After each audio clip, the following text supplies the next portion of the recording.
Odo passport akoto baby Jim Pai boss e be ma visa. And we are now Facebook reviews any social media reviews no. Ya kujina so dey refisu nti me twa man for adwene so. Na Keobi Ghana ede. Sa mine 35 no. American company e come ho asem. Die ensem no mo pese omu gina so. E de banne amina etisa no. Into we are say the memo identified varied benchmarks. There is a niema omobi gina so de ebia Ghana trani ya na ya kunya ban ni bi. O say o man bia o say no competent or cooperative central government authority to produce reliable identity documents. Reliable identity documents. And I say other civil documents or they suffered from widespread government fraud. Widespread government fraud. And unti so America for banning no so mo bi anko USA many beji o sa dey no. Widespread government fraud. Keobi so asimu makada dada. Is it not surprising? Sika man for wi anko e kika bo ma bro $3 billion na ekoje free IMF no. Then abrofo na edin ni akoji ska no na amanfo abescatter ska no ni abeje afiri oni bi efu botom rubacho ati ase ya be amanfo de nisuo atua ni abeje afiri botom da bia na ekwa IMF ni akoji ska ye ba wo hwe da bia na yesisika afa nkofo ase ye suspect sa amanfo di a edoso sin ska bo ekoje na bonten enunti dachi bia no sa America fo gina widespread government fraud. No mka so mo magana ni bia ma America the white powder be studio a mani beje papa mani beje then it will affect each and every one. Then next time say amanyo for no ye bibi ni ye can then people will agree with us. Go say bia na ati amono ni what try be so be fa were na obi akodi omanfo sikenti America for say mam obi amakromobi. Keobi Omusa say others have large numbers of citizens who have overstayed their visas in the United States. Where yenim say nuanu mo mutu kwan obi hon ma na ne be graduation na na danfo be graduation ene de ne kan hokwa no akoka 20 years ni Dr. Mbajomboa obi hon ma asebi na ne hododo no na onya medical visa eno ko ye na otilon memabiem akronomu ahio obi onso a oko conference no create 2 days conference eno ko ye na wakam 20 years ni na I can say enuanu mo mo akwantuom what to say UK ni ade no e bia more than half omo overstay omo visa then through some other processes illegal na omo de enya document na omo ti o mine na sa America fo be gina nsema eti sei so e de abane ya enya asem de na emum no the American say there is a new order ni say oman bia hwehwe kon be fa so abone manfo ho ban no abone man ho ban. That is very important here. Enu nti se wo be ma obi atena jenika so efri Mali Niger abewura wo mem na ade chia no adane Ghana ni a America for them so omon say to that level. But what you say America for so omo de omo level no omo nko ne sa biem. It is normally no say sa new order no sunsuanso na eba no wabusa ho question say yes so anamo be na yitu ye pese etena ho din ye nhwe han na new order no catch up with us already. Australia for say wa obefa nsuo omuso omukromo ye fire airport na eba Australia for so omukromo ye fire airport na eba. It's what the fancy to be a bit Australian. I'm waiting for one day the Europeans will also block whoever our names used to bomb Krumo. ebe kakra irofo no so be ka se wo tena nsuo so nko a be duru a obesa akọ enu nti ke obi ensem a makofa be no pe no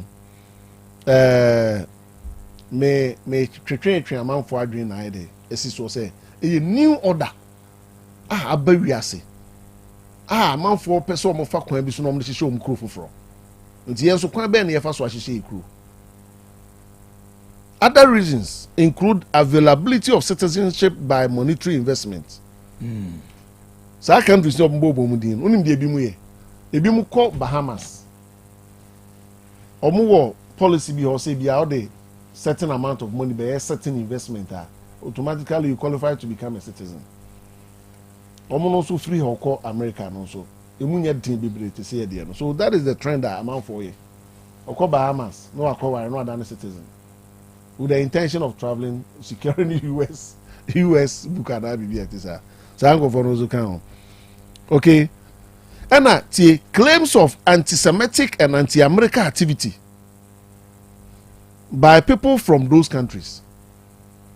And unti who the Otigan and can be shemu, Unibiti America, and at the America for Israel for an Union. It will also share media no type. Yes, obi oti say ran for blast Israel for no be akoye emoji na say ni bi. Oh, let's all ma Iran for thumbs up. Ye na eti Ghana dey send ken for ye ho. You see, say obi free Ghana ha, North America ho. Na o show anti-America sentiment a. Ye di nipa kro no ho ehia be block ye na aka na nhwe pese ye ko na anti go to America no bi. Ko bi what you say? Until the countries are a lot, the countries facing scrutiny in the memo: Angola, Benin, Burkina Faso, Cameroon, Democratic Republic of Congo, Djibouti, Ethiopia, Egypt, Gabon, Gambia, Ghana, Ivory Coast, Liberia, Malawi, Mauritania, Niger, Nigeria, Senegal, South Sudan, Tanzania, Zambia, Zimbabwe. There are so many other countries, we African countries in my nation. Anunti dear niema na yenso edi gu akwem America for ni say we are yenim the extent to which our remittances contribute to the GDP. Any sika inya remittances I'm saying the third contributor. Nti yenu anu tu kwan ye tu kwan akobo bra ewo America ni ade no enya ade bon eye pa aboa o man ne pa. Na here ebi musuban bi omuda na di lack of proper identity. Nti se wo betena ho ma obi ye togoni abranti ya doctor na se ye chi na ye so ye commit serious crimes. Ko chi ni Togo no. Osai o ye togoni sa possess Ghana identity. There was also a Nigerian kidnapper. Yes. No kuta Ghana passport. What you say? A serious country. What's the investigation? Near whom how the person secured the passport. Yante Moshe. And notice here tena na manfo bi UKOB decently, innocently, you have genuine reason you want to travel. Na and I'm saying to me amfani maybe enwu akwema because that guy possess Togo identity, no possess Ghana identity. How should this then also are possible? You say be our half Ghanaian, half Togolese, possess full identity here, full identity here. And it's one where you fall within US foreign conditions now, certain. You need proper identity system, identification system. And until ye can no. May train ye na address so. So we are na sebe obawo no say Dr. Mona Matran order. Ahotre wum any ade nti o say ko lidi nya visa kra na akotran oba ne nche na akohwe no. No nya kwan ye de ekọ na adwuma no. Yes, obi akoye bibi nti oledi e ma bisa nti e ba e kan obi a ko bi what I say right e ba e kan obi a nti yenhwe na yenhwe no yenhye no nso medim say bi mo mpedo na Trump asem beto hihye ne crew obi penasem obi penasem o hihye ne crew e ba ne say a medim say enua no bebre o mo akwantuomi ade ya no mo ni nta nyi some of these policies one. Let us share crew. Nti wo kwa be na ofa so ahye crew. obi kan antwie be wura kru no ma ade kyen ano ada ne kru mu ne dia se sa na epe no ono de also on pen sa. So why do you hate him? Na wo de to nchen a ama no ne asem ye yenuanum from yenuanum nti ye taati bi abrantie small boy bi na ye sene maame akra ne hardwin and it is common with abrochefo ni bi akra ne hardwin no mo treke no den ba Ghana. That court case. Sa case no case no say legal win for son tricked into moving to Africa by parents.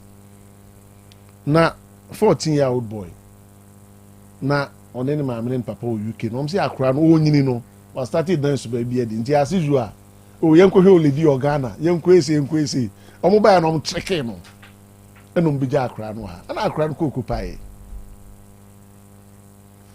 na 14 years he was able to contact lawyers and other in the UK. No akwa any case no akwa any case no say won't mean pushing no so akra no so better Africa no and ho hye no the ma was the ba hunu kwa da wa and he's not a Ghanaian. Cause the na better baby to be there, you know. Parents no feel say akra na starting have some character nti oba Ghana there and you be shape be di gobe ni ade nwamu ase ni ade na na boys no ebobo bono gua no parks no ade no wa steady.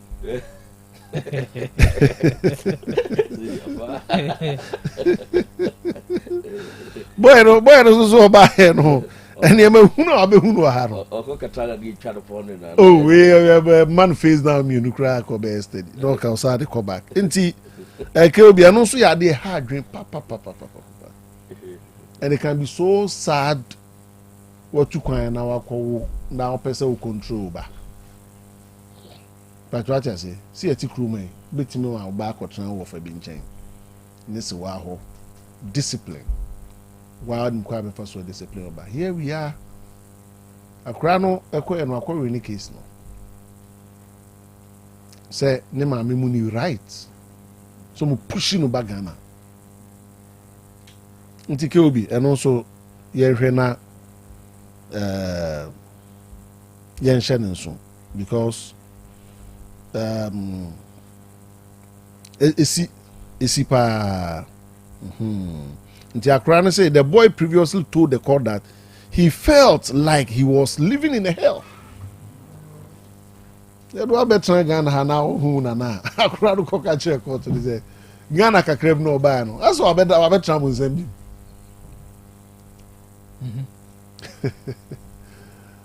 But what I say nti ye ne a ye de metu kwa ye ne a Ghana fo akọwo ho no ye hwe kwan e be fa so a nkra no ye betimi amani because we parent I mean you'll be very very sad to the point that the law is blocking you from controlling your child. Ti broni krum no doctor mo na matron da enye so simple sir. Ti anu so ye hwe na doc I think the key one on Wednesday we will touch on is protectionist notice why I normally don't even use the word protectionist. Every nation you see dynamic discuss the philosophy of Africa's underdevelopment. And today my big one here, what is your purpose? Okay. So one and I don't even use the word protectionist because also your mind you should have something that guide your interest. Yes, yeah, Christopher also that even there is a process. That's right.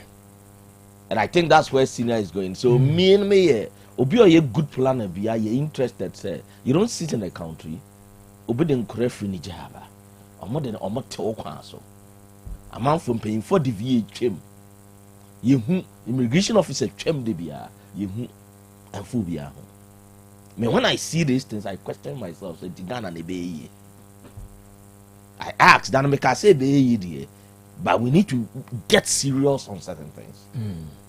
Oh, there's up a so general Quran.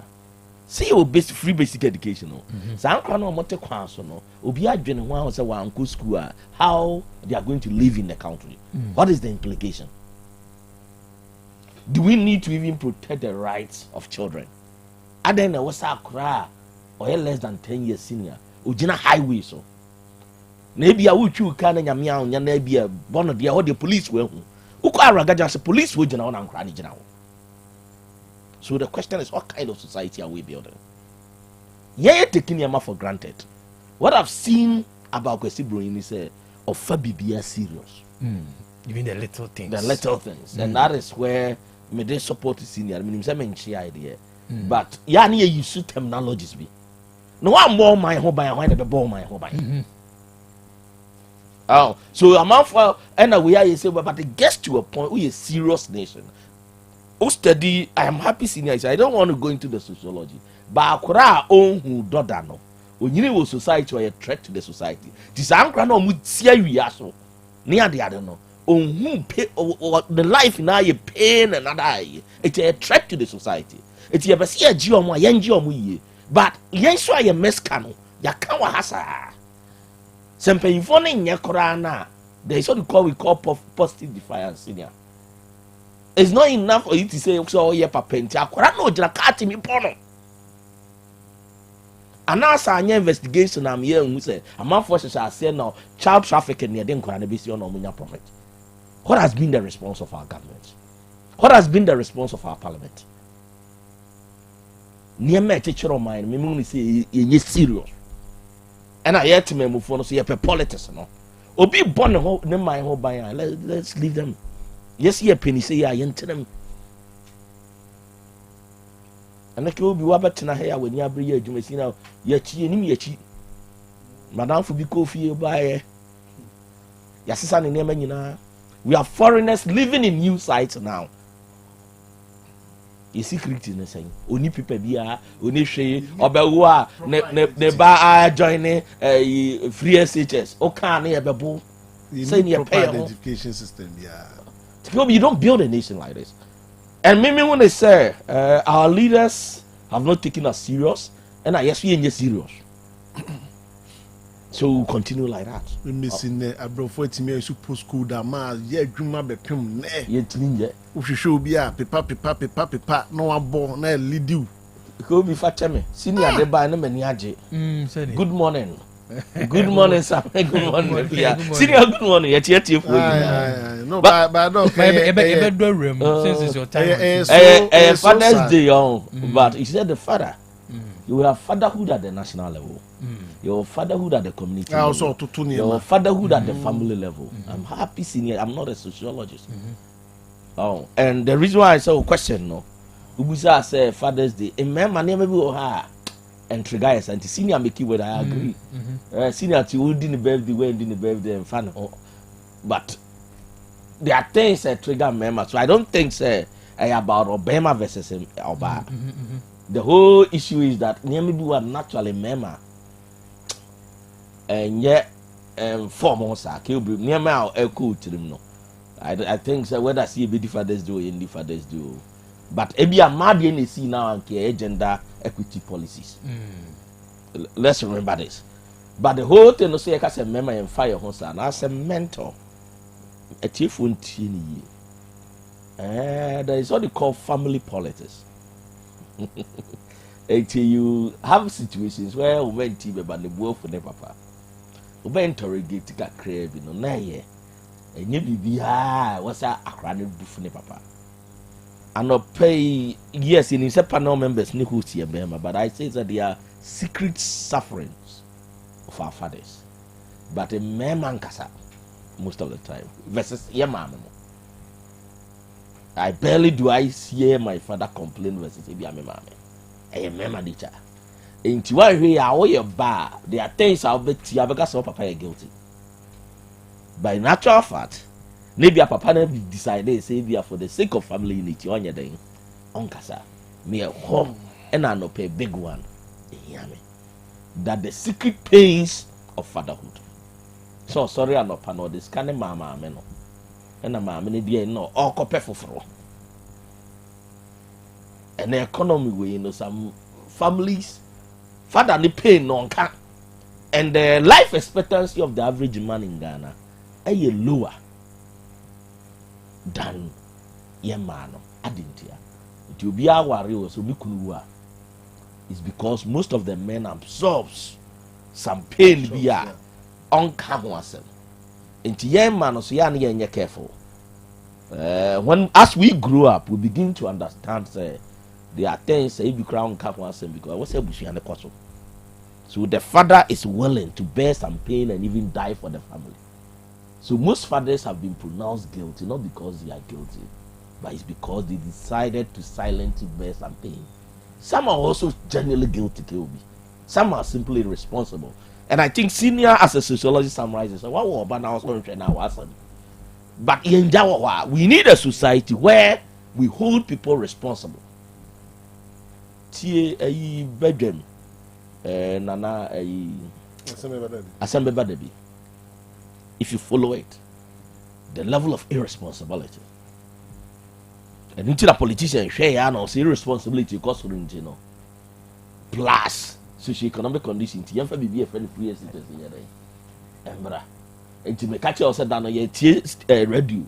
My sister station back. I say I buy no tears school fees every year. I can't scan about the school. I might be a serious and count. So in some countries, and you'll be an etetiba. You'll be. You have now responsibility in the doors. Near Jackra, near force one more to your child benefit. As you grew, no, are you going to sit there for a group of people just to give birth? Or no, on your your tax? On your share near the policy be bias free. Now tax here, they are quite.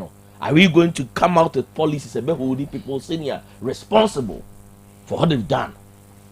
It may be a policy person I was thinking about that. Say a social welfare and what's your equipment? You're holding it be responsible. Trust me, who could fear it we are now with you. So yet there you need parents. Aristotle say when it comes to virtues, the first point is the family. It's for a nation to develop, to build men and women of virtuous character, we need a family.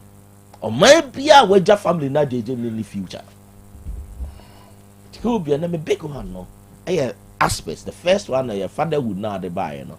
Your chia, your papanum, your papanum, you know, secretly they are bearing pains on cat, and they know. They be quite a channel. But almost all my journey say, on son or minor should also respond senior. You ain't me gas out your man. Why you say then you just go. Obi to me ba Assembly by the bill say, oh, me back on one say 20 cedis a week. Kyobi, Kuku Kuretone saying. Yeah, so national level fatherhood opportunities. Tikobi goes back to the second part of what did we learn from COVID? Yet now, I'm senior and I can say, or maybe I need serious fire. And yes, it's only about spending money. But your COVID, your socio-economic impact report. Now, based on the lessons from COVID, I can say, on my strategy going forward, he said about external shocks by senior. You be managing it. Yet now, I can say external shocks come in year. Be this can you and complaining as a COVID economy as a development plan. I mean, coming across any concrete report. If you could make their mass suggestion me to our mindset based on the external shocks, saying into an almost said they be a datching, BBC by a bit me. Iran Israel, your toe bomber, a bimoniaje. So bomb not to because see the next habit. Look on, can be adrenal. Adrenal. So your media had people I respect over they are happy. Oh, bomb number after young city no, and because other wine. Yeah, yes, so political, say. We've been turned into witches and wizards. Bayipa. Salty, man. But me, bomb Netoy and senior was more interested in what did we learn from COVID. Say, COVID was an external shock, senior.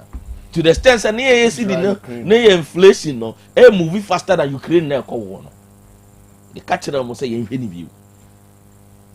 Now be at to bomb. when yaje because obesity cd no well these are things achieved for yen share hu na me real ho ye but Kiobi, I ask myself, is it the nation Dr. Techi should die for? When obi or where busia for or where you and I'm politics in the near just a bomb to see the next abesai. I ask myself, says how am I with senior woman and because uncle for ya sebi or more side being in I or my way. Then I went further to ask myself these questions. The conclusion is yes, free and free COVID. Ye GD say, young Kobobosia, yen didn't that ni ho. Ye discabasa, yen siahe. Tikobi, I started asking myself questions, sir. Asema mi busa nya law, a issue of ethics. Yenya politicians are senior BBI young law. You see, in law, we look at what you have the right to do. In ethics, we look at what is right to do. Two things. Meaning some people I'm with you now. In law, once you have the right to do that thing, legally you are okay. But in ethics, I say what is right to do. Two things. And say Bible no put in better. Or see on near many now who cry. Corinthians. It's just a man baby say. And car, you busa say, yes, what do you buy? You have the right to do it, senior. But Sani na the coin pass one pay bibu samo.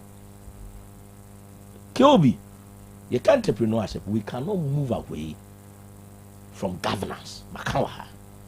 No matter how hard you try as an individual senior, you still need a good system to make you bigger and more successful. And I'm not paying Kamesro Biase and cannot pay the EU spectacles and this MPP. Nianko ethics kakra. KOB 2019 minister case no work out, but I'm not interested in the law. I'm interested in the ethics, and the questions I'm going to ask are not legal questions because I'm a lawyer. Senior, I'm a development planner, and I believe in ethics. KOB, 2019 Ghana spending, and this was approved by Parliament. Why have issues, senior, with your Parliament? Senior, your spending is $60 million. I'm talking about $60 million. At the Kotor mass set. Ebe Chema free assistance for $60 million. In this, Parliament approved tax waiver of $3.3 million. Kyobu entrepreneur person. And I no pay me busao. Una moye expert. Me entrepreneur say $60 million. Say your maya you share be with COVID no ma. Any kuta say sikawe. Any other year mass set company na. E can nipa sign a before company sign a better. I'm not talking about the legal case. Once again, I'm talking about the ethical case. Say, who could $60 million? Oh yeah, buy we share be every COVID mo. Now so they got Thomas said to Amon and ya better. And then I'm so no Dr. Techi with my PhD mental abama. Maybe Kyobi, Asema make an on. And we have been blinded by politics to the extent that we cannot think ethically again. A bit Marco court, Rebecca said he has the right to do it. Tina me can't ethics, you know. Because on ya bonibia, waya conta, the authority be a bit maybe in case, you know. But is it the right thing to do? Kyobi, my next question. As of 2023, not the government of Ghana senior spending $2.9 billion on planting for food and jobs. And still only a 12 brew from US. You talk Ngo from Malaysia. You talk tomatoes from Burkina Faso. Mr. Ethical question, in case of here discuss. But in development plan and senior will be a friend say input and output. We don't only look at the investment, but investing here, what is happening to the price of food? What is happening to the importation of food? Who could just say we are? Kyobi, how did it reflect in our economy? It's in a senior car say, Obiti Dene car so. That's the lie, my minimum cost to Burkina, Nini J, Koto Dene tomatoes, but near spend this escawi. Near that so rely on insure eto. See and find food.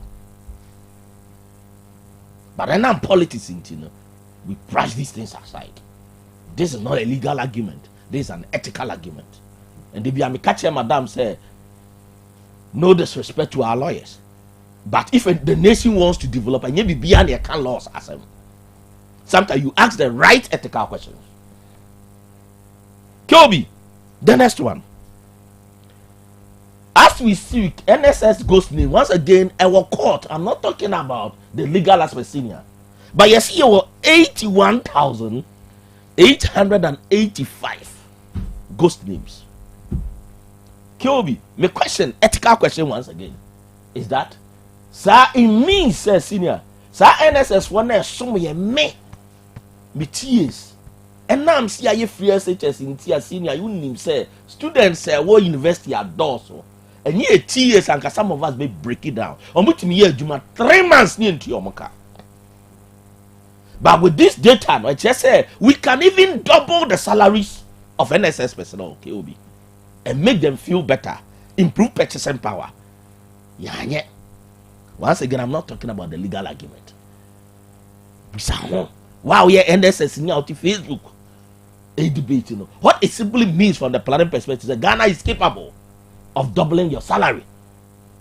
I'm not interested in the legal argument, the ethical argument. The next one, I buy way so buyer. Most people are not paying attention. I buy way into.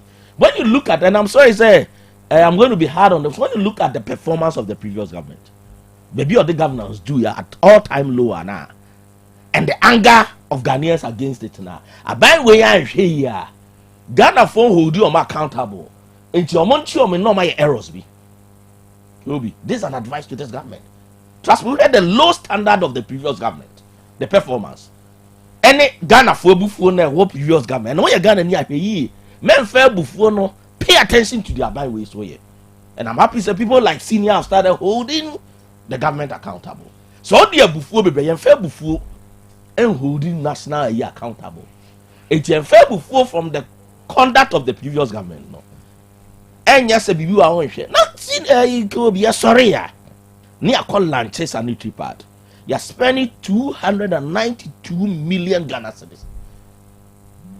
Let me put this in context. We are planning for education, but share kakra, my research kakra education. It is true that your young man in you rally senior, they drop out because of access to sanitary pad. It is very true. But 292 million can create a sanitary pad campaign. So how different is it from so because pay $60 million at the Kotom asset? The same model, but different approach and different government. And then my question, what team is a Ghana here? Then you see our COVID. Israel told bomb Bakua and we tell what's the SSI national policy. It means we are actually at the mercy of external forces. You don't build a nation like that. Now your parliament. Not since 1992, mighty say. Now the parliament now we trim me out there. Then we are so partisan. Say these things we don't focus on. Okay, we are not serious. Madam Anusi no, I no pay. Kobe, some of us share philosophy to the extent saying you'll be and you waste your time on. But no pay with him ya. They ain't na we are. You find the purpose. And at quite best now bet me they achieve the purpose. You call it the process. I think you'll be ashamed to develop a topic around it. You need time into the back up. But the America sin say Munkai so be or wa. The nisu idea we are saying say or be say we are saying. Don't forget we have philosophy here. Obi or wa senior. One maybe as so be say any better than because on you need on one man our woman across so many nsu anoma. Omenya duane endia emfa no you will be so oba obi live say ya won say onye this place a better place for the future obi a would into we say and opa busa who say then na we tina we say now the America question said the biggest problem of Africa and the reason why we've not been able to select good leaders is because we don't assess people's worldview and say ya to abamo. The average African leader did say Yamba Bosia ye in the Ochinam fire home.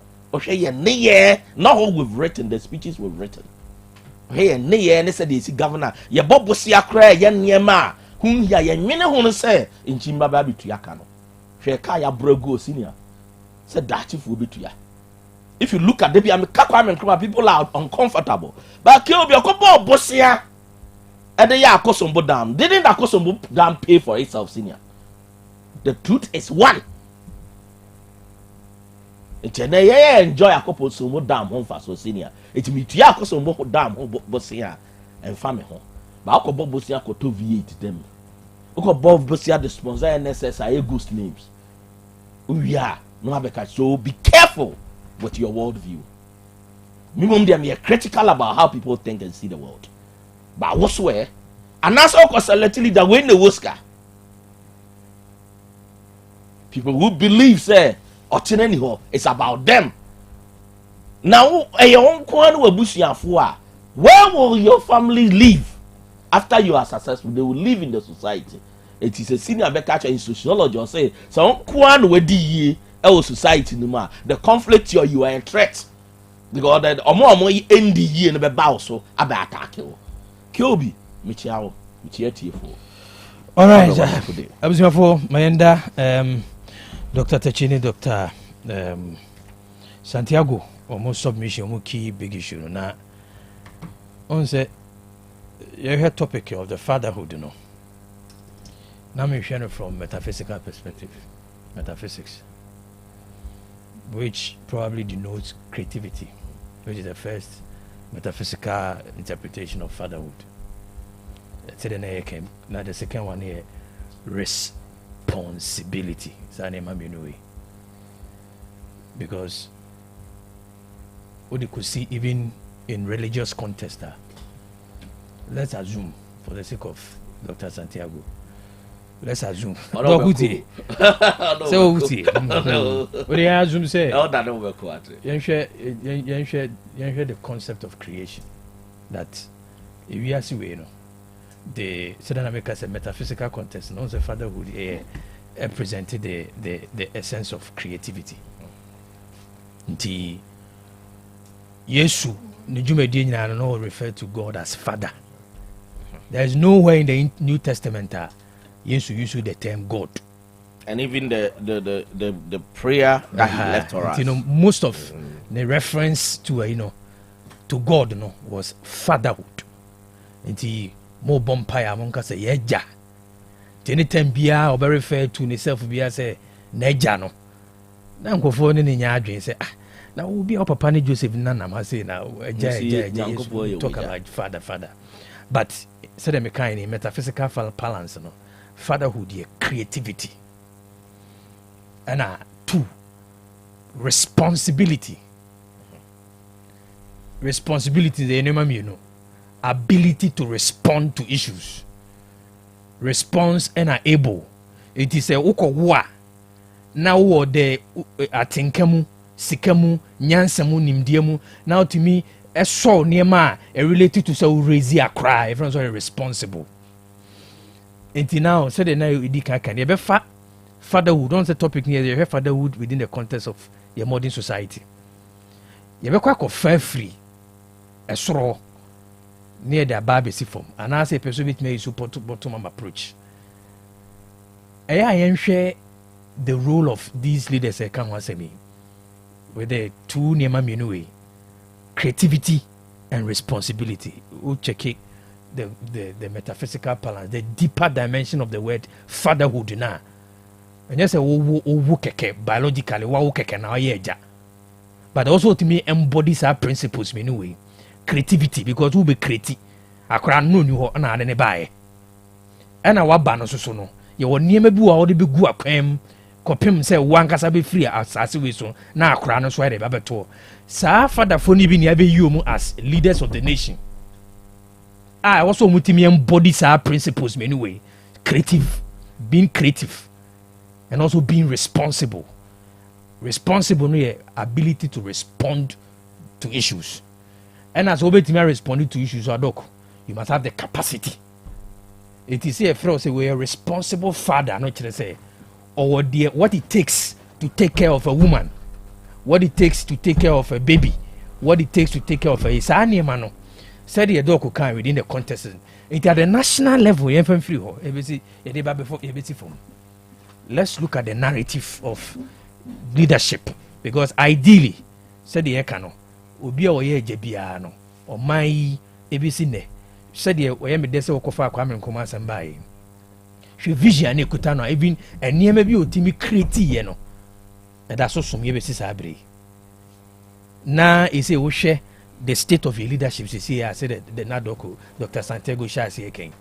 It appears to say 50 years from a planning perspective within the context of fatherhood. You need baby, meaning so whatever you just said. You see, it's because when you become a leader, it's not only about your biological children. That's right. And I think collectivism puts it better. Sebi me back with the Roman software. I call him father. Me the nacha sorry no, and obeya sorry neja. When you become a leader, you become the father of the nation. To a Japadi biana operate. That's why we didn't say. Emma mind to question. So what's the deal? Will be so your appointment. Or so let me talk to my family first. When question because they know that now you are shifted from being a nuclear father to a national father.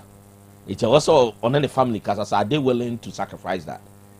You see, that tell lie very important. So when you become that, then it means that or the call nuclear father. You create wealth for money or money. I don't think most leaders in Africa are as it. So we need election, but lead your mind here, but we are still tied to a nuclear father. In fact, the family knows near me bentino. It's as if because you consult family no. Now normally family na bo why do it. So that transition, most leaders do not see themselves.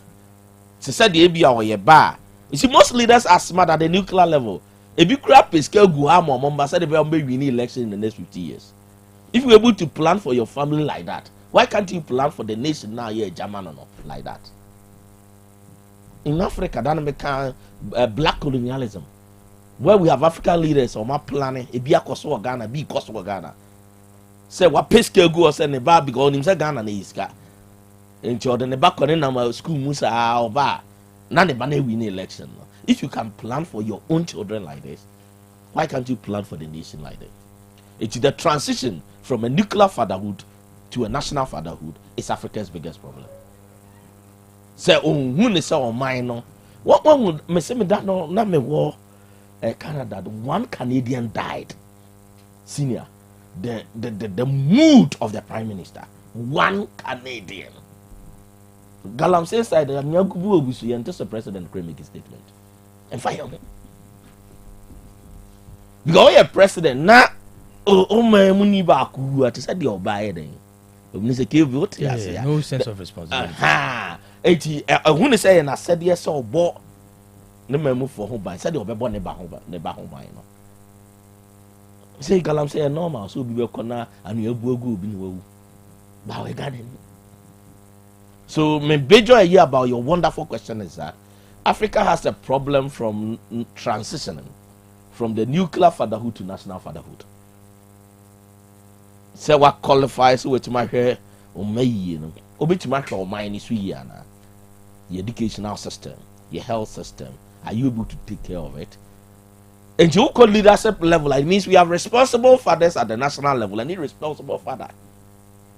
If who are gold, who are oil, who are human resource, educate national bomb, now medidia, are you a responsible father at the national level?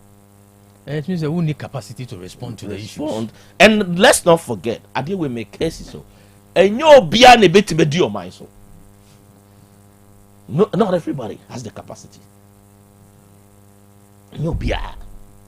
By any I mix it, especially a democracy now you practice no. I mix it. Nipa no cry a manage media be a failing no. Ni asa promote no. If our political parties are serious, there are people who should not even be qualified. So more young vets in here to stand for primaries based on their performance. But what I see is that you wouldn't say on minor a responsibility. That is my view. After observing your political system, we see the nation as a place where it has a lot of resources. And we need election. Accumulate here, dear. Nuclear family, no. And a man one nuclear family, no. We don't see the nation as a place where we should take care of everybody as our child. So you could be 30 years, you're president, dear. But papa within 90 years, war man, obey and you are supposed to take care of them. You are supposed to take care of the aged, the orphans, and everybody in the society. Dr. Obviously, I'm listening to you live from France. Greetings to the entire team. Dr. Steve Tachi is making my morning. His analysis is on point. As a nation, we need to fundamentally understand geopolitics is changing and a continuous reliance on outside support isn't sustainable. Dr. Tachi is so incredibly intelligent. Kudos to you all. Maya Michael Yawa Champon. Oh, Michael, good morning. France. Good morning. Good morning, Michael. I want to hear Kwaku. So by the ideally, don't who see you say who stand the election, it means added responsibility. It is maybe our Maya Fifer. Now the Ghana for you never come. So now for President Mahama, the responsibility nyane manko a Ghana for you now. So we are talking about over 30 million people. When you be an our capacity will be to 30 million people. It's at the family level, we meet to marry 2, meet to marry 3, meet to marry 4. And normally when I'm teaching planning senior, I tell them that in the first year, why me say planning course and anything, but managing a nation anything. You see, we've underestimated managing a nation because KOB, even understanding one person, they need a difficult. So I tell them that they go into relationship. And they come back to tell us, "My boy no crime maintenance." But you are a planner that's going to plan for 30 million people. How do you understand their needs and their complexity? So managing a nation, senior, is not that easy. That's why you need right strategies in place. So and you'll be what capacity say couldn't pay me 30 million, and that's why I'm worried. Saying and it looks like presidential flag bearership a fun. I'm worried. We are not getting better. So previously, one of the senior, and see us some flag compared to now. I'm worried. Standards na from those who are going into parliament. I've said it. From 1992, the kind of discussions that were going on in parliament. I'm not from person betting. 1992, go and look at it. We almost address issues, crying in the name of discussing or posture, no mannerism. So we are not getting better, but might be a economy. Me worry about Ghana. Dr. Santiago can several times. Or maybe economy, we are not getting better. And not I am a concern, Kakra. And that is why Kobe, we can't live today by saying strongly again. And me can't come in time I say we have to really look at our political system. Kobe ni misro bibi. Maybe a Santiago of Eka. My student back when after lecture, no, I'm on lecture. I was in my break Kakra. I'm on lecture. Because then last Saturday I cry and then I'm a lecture. And after lecture, I'm also oh doc, I'm a bar officer. I'm okay. Also call data collection be about Burkina Faso. You know, plan and see how we collect that. Then I'm saying okay. What is opinion? The aircraft Burkina Faso ni na hono. Eyampana. I said doc, from what I saw, it is true. My response and my biggest concern. And they say if that guy is successful. And our democratic leaders continue to fail, democracy will be under threat. We should do everything. You see, I'm a Democrat and I want democracy to work. Said that 30-year-old man, is successful. Looking at what happened in the past 8 years, then the Mahama government too does not succeed. That was my response. Your democracy is under threat. Dr. Kyobi, they make Kakosiane say it's not enough. Say what kotuaba. Now, bro, for say why are they? No. That's not democracy. Sebi. Answer na bro yi beba no. Na ye see hene abra yam kontoka. Kyobi me boa. It's a koye den na. Oto aba wie ni ebo wa so just why democracy ya. You see how we've reduced ourselves. There should be, and that's why I pay MPP for moto no, or say property owning what democracy. If it means that every Ghanaian must have a dividend in the democracy. Any friend is a working democracy. And you're battle. It's your mining in at the end of the 8 years, senior in $1 million. Are you divided by 30 million? It also be a chefa. But if you people, you be no crowd when I'm on Besambaka, ethically, you be when you teach 30 years, or 2 years, when you're not time. Is that a property owning democracy? See, I'm confronted these truths. Near Kosoa Masajina, these are the major threats of our democracy. But that not to say democracy is not good. And we have to go back to the basis. Come out with a working democracy. Ghana for being your own first one. The idea and then make parliamentary debates not miracle. And it's our responsibility. The partisanship need too much. Too much. And it's not making a lot of people take our politicians serious. And it will be maybe a senior. Doc, you ever share umiki, I mean, as a passing comment there, wow, by now, a sense of responsibility at the national leadership level. Because said the percentage wise, woman would do a man, so they do not remember. And I said to lead, you should have also have that sense of responsibility. But that's over the years, that sense of responsibility. Kobe,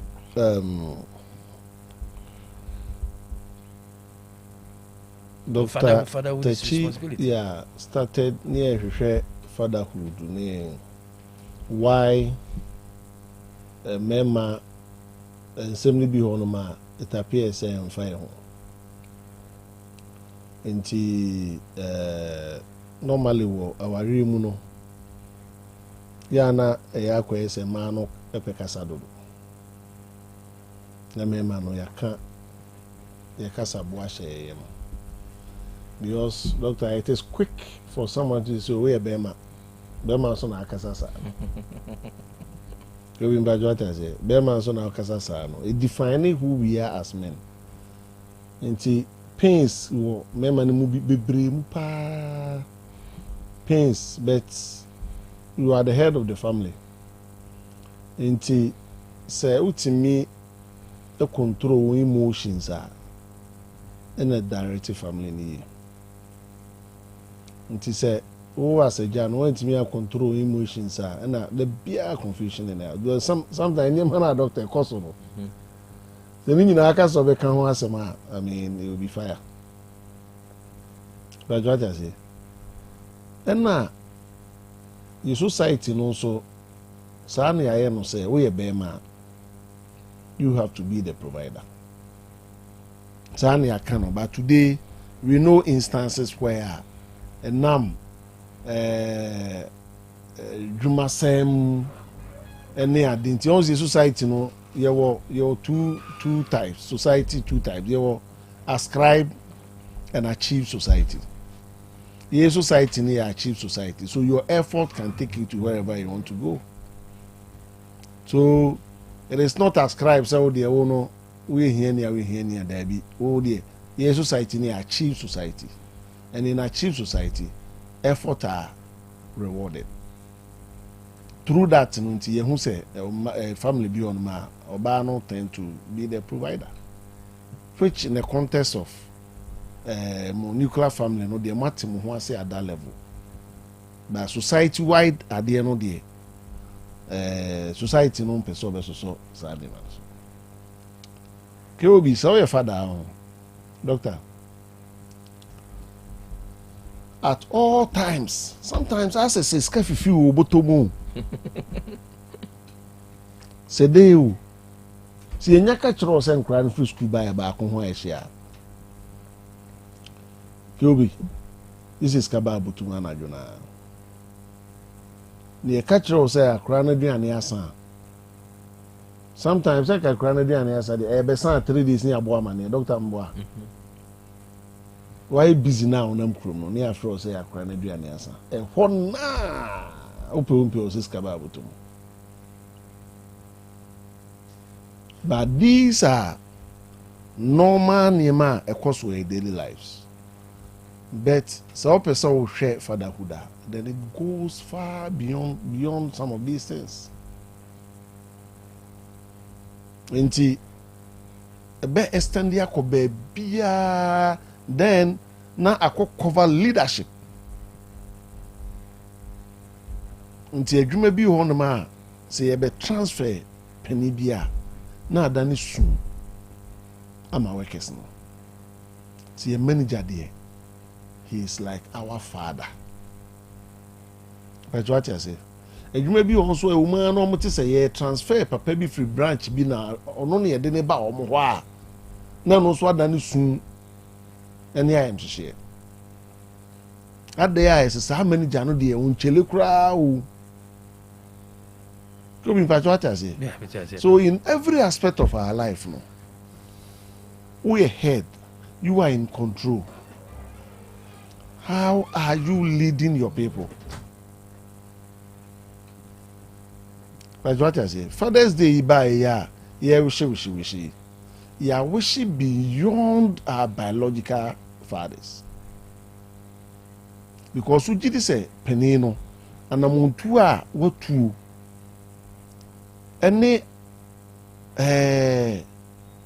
nneɛma a wayɛ ama wo yɛka sɛ nneɛma no material things per se sɛ wobɛnya obi anytime bi ɔbɛfrɛ wo ɛbɛtu fu ɔbɛtwe wo adwene asi biribi so wɔ abrabɔ mu koraa kɛkɛ no koraa no the person is helping to shape your life. Kobi mpatsɔ ate ase ɛno nti agyanom no mamu mienhu na kɛkɛ sɛ sɛbi ma wawo ma o nuclear family ɛhɔ no na meka sɛ ɛhɔ no deɛ wo no masa tua hwɛma provide ma at that level no deɛ that is what it's supposed to be. And until social welfare system timi bam near do obi kɔ and today the programs such as Assembly by the Bimono are doing very well. Sometimes and yet den omoba no mo kan be man so wagia to no na den kura no be wiase oba no suban ai say nti no yes anti free no kura no be provide for the children na so wiaba but doctor mo no matu kwan no enim say oma bi hon ma akɔwo a ye betil from source enyo obi asemu oba no nya de ukɔ na ehu sɛ oba ne akra na mpa enyo obi asema bosumi ana na otwe kwadu pe abehu sɛ yate so kɔma oba enam si enu sa level ni nti obitimi ba asem ba da bi na ɔde ne ma 6-5 abetena ha no se be ma no ma o makɔ ma on hwɛ o mokra obi mba what I say. And at that level, no there, we can continue to encourage a man say, provide for your children. Provide for your children. Now, so always standing common qua near cohe leadership. And on Rebecca say, have we had good fathers? If the answer is yes, okay, then you better or maybe a jabia in or my mubia and the modern more any more the go away. Throughout the period. Because the same way we want biological fathers to cater for their children. Also, basic needs, you know. Yes. Also, you say also cater for the people. And the Constitution talks about that under the principle of state policy. Say ye fa nneɛma gu akwam ye nhyehyɛ but what I say ye nhyehyɛ na ahotɔ ahobambo ene ade mmerɛ omanfo na at the lower level no dey papa no ye betim de na social welfare na den beba asem ba da bi na soro no so papa na anya doctor usu am so de anya hwe 4 years no akọ change you papa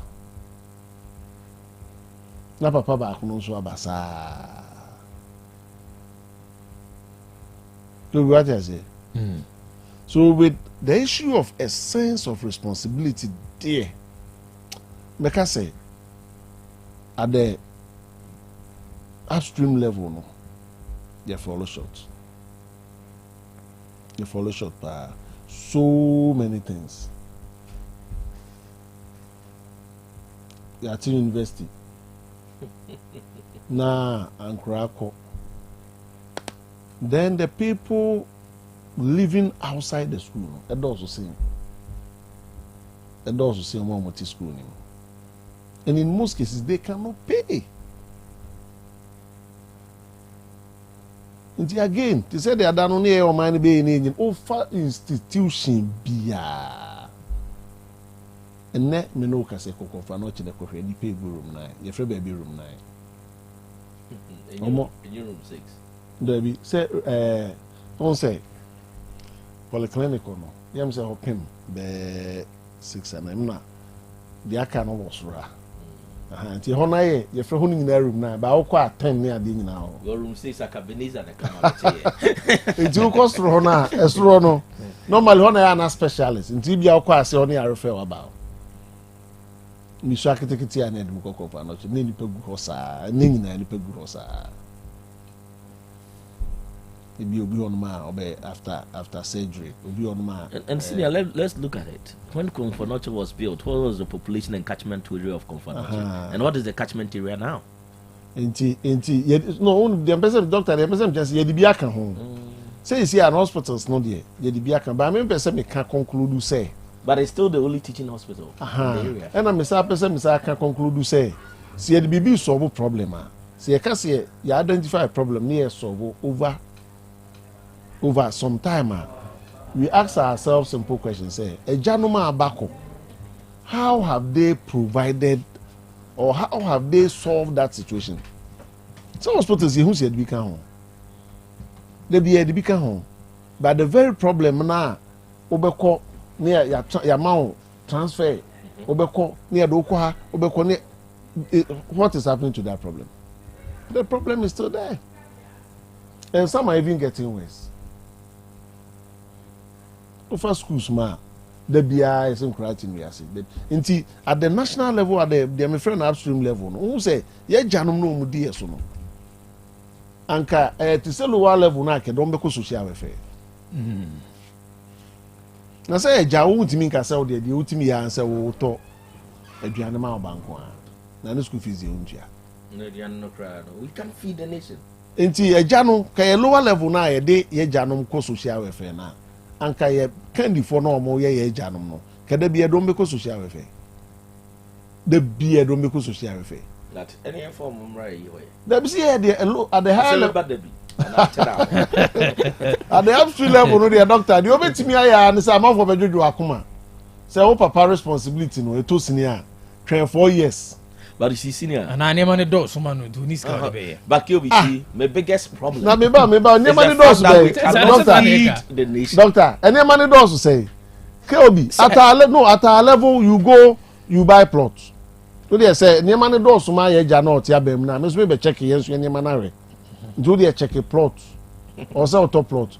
When ya ho to kra na plot no ya ton ya sa ton. Ana say plot no wakwa ma obi abetwa ose kan plot no so ansa na obeto to niema nkakran beto petrol betua light bill betua water bill betua o school fees social consumption Kobi how many WhatsApp platform now also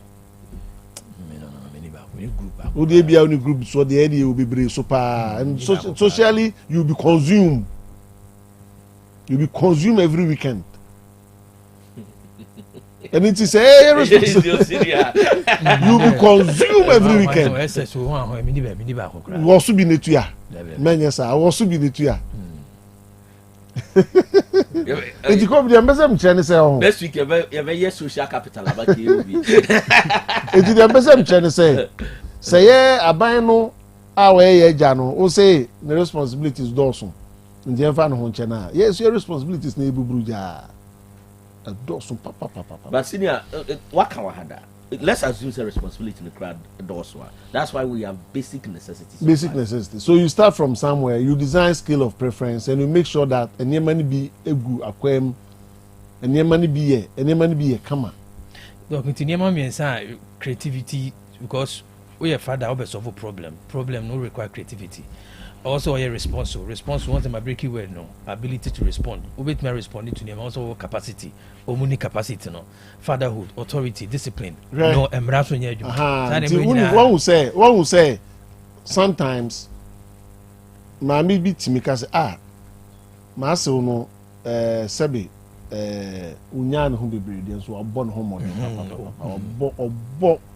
obọ na ase na baso papa that is a man bi so timi ka say mami papa no but we are saying say even in a situation uni bi no o the emphasis say man we are operating under scarce resources oni ye bi unim say sa 11 cedi ye de beto petrol say anka trust anka nye trust issues and anka nye widespread corruption in government anka ye ne that government pay rules no in a particular month you betimi akasa about 50 no doctor kobia because about pay no 50 cedis never two as aka we in a month you say bia obeya no to say the account fund relevant cost no yede ma ye bag bi si ho utu obi aka ya ma ye ho kwa titi 50 cedis gum ne emfa nkotu ye ne ayika senka trust ho na widespread government corruption any wa anka ye betimi afiri yakomam to say the ye yibi ma e wa asore dem na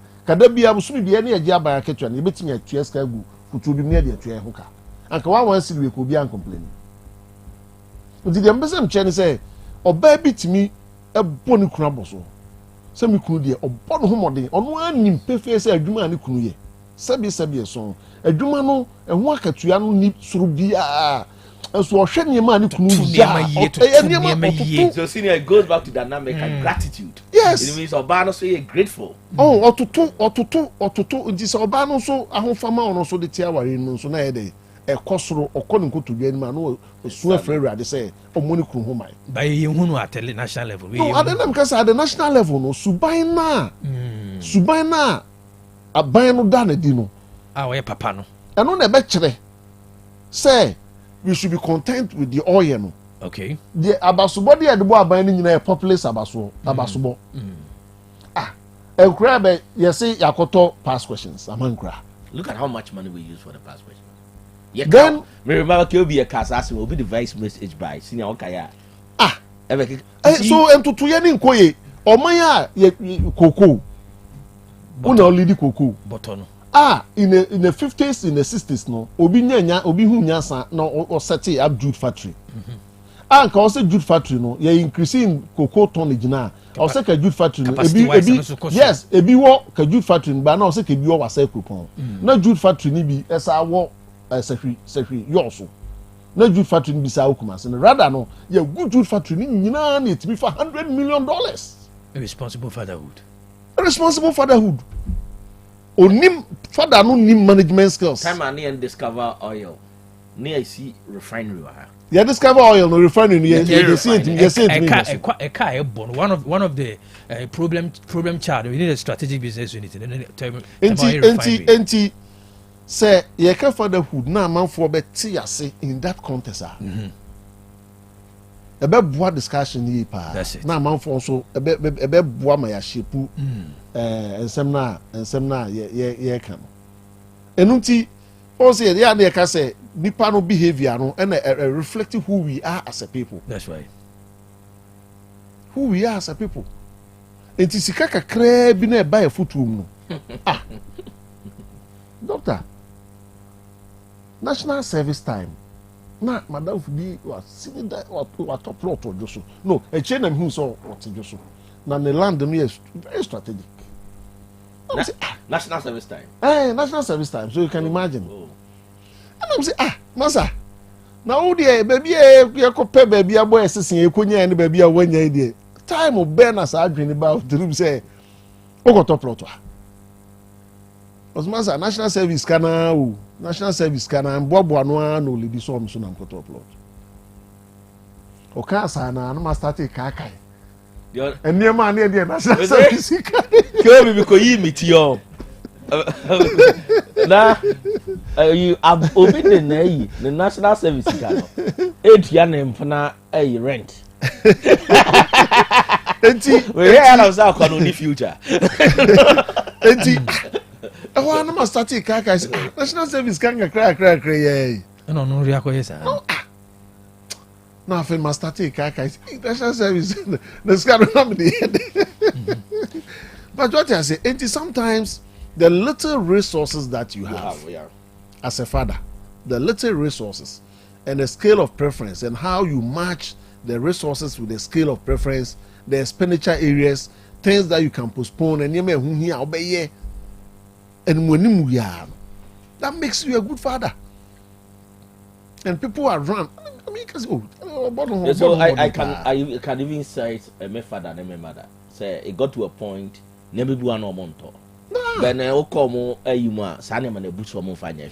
So a parent can decide so better into baby. You see, that is why a lot of parents were happy with the free SHS. We're not willing to sacrifice. Yes, and even today, a year, any clear sacred school now or conocrano, we are obey man. People are still sacrificing. People among 4 years ready to sacrifice and pay a bad time. Ocean a juma way in this case free muba or then the back of shake muko private school. Can be what I say? Fantastic. I perfect. Enunti, Oma, Omo two. See, the hot the what kind of thing that members a penny be as because a Ghana for ya quite before. Ghanaians are not difficult to lead. People are sacrificing. I know dear. Who can say Ghana? Hey, Ghana for quite before. No, Ghanaians are not difficult to lead. The problem now is leadership. Share. Now there's a highway sense of direction. Kelby catch a highway crowd man for Jinam Toniama. Hey, quite before me because na highway car the ship no chase car. Why quite before? Obe say assembly be on with me aka so e bimo Ghana for num bi ohonoma we pon ma. That one can be a fair comment. But old man general, ebe ma one example obe ba wonum. But what I say, ye ka fatherhood, e memma num bi be ma kantin a one pa ugina traffic bi o ton ti ro. E memma ni bi so ne ma ton o traffic him. Very hard working people. To provide for the family. So what I say, it's at the national level, ye best say omunye japa. Omun hihye niema. Omun tutu niema yi. We are interested in Japa. But what I say? Enuti na Zuba ba ye na so obebu nkofo no na bibia ye me no. Se da bi enye ne sa. Nyabutre and see problem na see. No handle problem ni. And the father is supposed to provide space. Exactly. For the people to sell, for them to be safe. That is the responsibility. Enunti si extending common from nuclear at the Kosra. You abusia bi hon ma o kro matwa ma abusia pani asu. You was abusia pani to me to Toniama. Abusia pani na no kro ntimi mu abusia fi. O matwa na su ma na twa na su. Ada na ma no. Dem say ma no normally how money e dey. Who's are receiving it? Dem o say ya me ma no dey. Ya me ma no. Almost ye no ye man ka abusuafo ho. Sabi ye ne ye wo the most of the account matrilineal no. Ya no mse ye man no ka abusuafo no ho. It is a wu be di abusuapani na say enia ma no hwe na say who take action bi na enkotu. Omo hwe say entimi prepare future for ase for na say omo ma na. E ma no be chesiu. Unia man be chesiu afre abusuafi o. Enti you see ye hu ni say eja no fatherhood ni leadership. At all times, wherever you find yourself, I want to hear how responsible are you? How decent are you? Resources, no, is sakrana. How are you managing it to the benefit of all? Then you are a good father. All right. Good, what I say. Then you are a good father. It is the sad principles of fatherhood, no, a call leadership. You can him or he be on my own crew. A mano bishiano or junction snobbed into master man. Exactly. Or he be so honoma, until krum. I buy a channel. Not say, Udia Kunya and Unia Kunya, and we a different issue. But a man for the fee say, one lady or muyi, one missing the fatherhood principles, no. It was so best step in the room. And here, for no back, we are a big crabby, but it's over to be called. because one year responsible father. But what I say, and with Mumian fa sa and Yamana Yano kakra no as fathers, how we are managing our family. Yeah, fan leadership me and correct. Nanka de na awaria me who so be me just no who wedding pictures or say and but you were smiling, you were laughing throughout the program. Ade refia na say na body ani je na ye na afide ade na ade na duru stage unya be man crowd be nkudade be bu ne trim say satisfaction na aba zero eco negative because ofi say ebi ho no ma papa no anye responsible. Ofi say papa no anye eja wantimi anye good father. Into the same way I can say, o my penny over to near money at the ade no. O said your bano and come obena udi afa beman watch the woman. And come obey and now only money di a fat papa no. It is easy for bano to me case you worry a dear na dear man. No worry oma.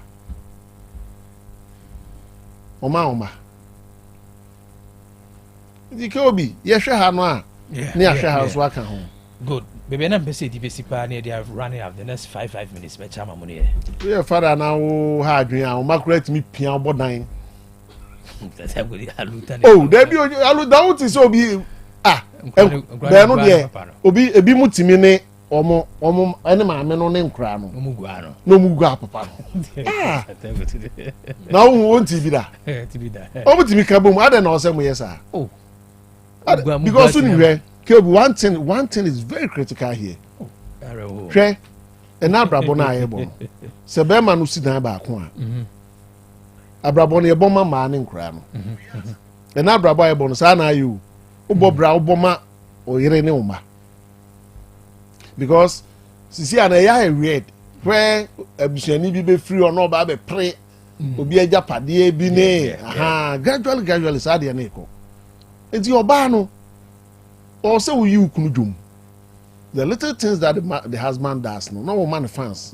Now bomb pie man more because see dan ba ko kan na etu it is still only enkra no benefit.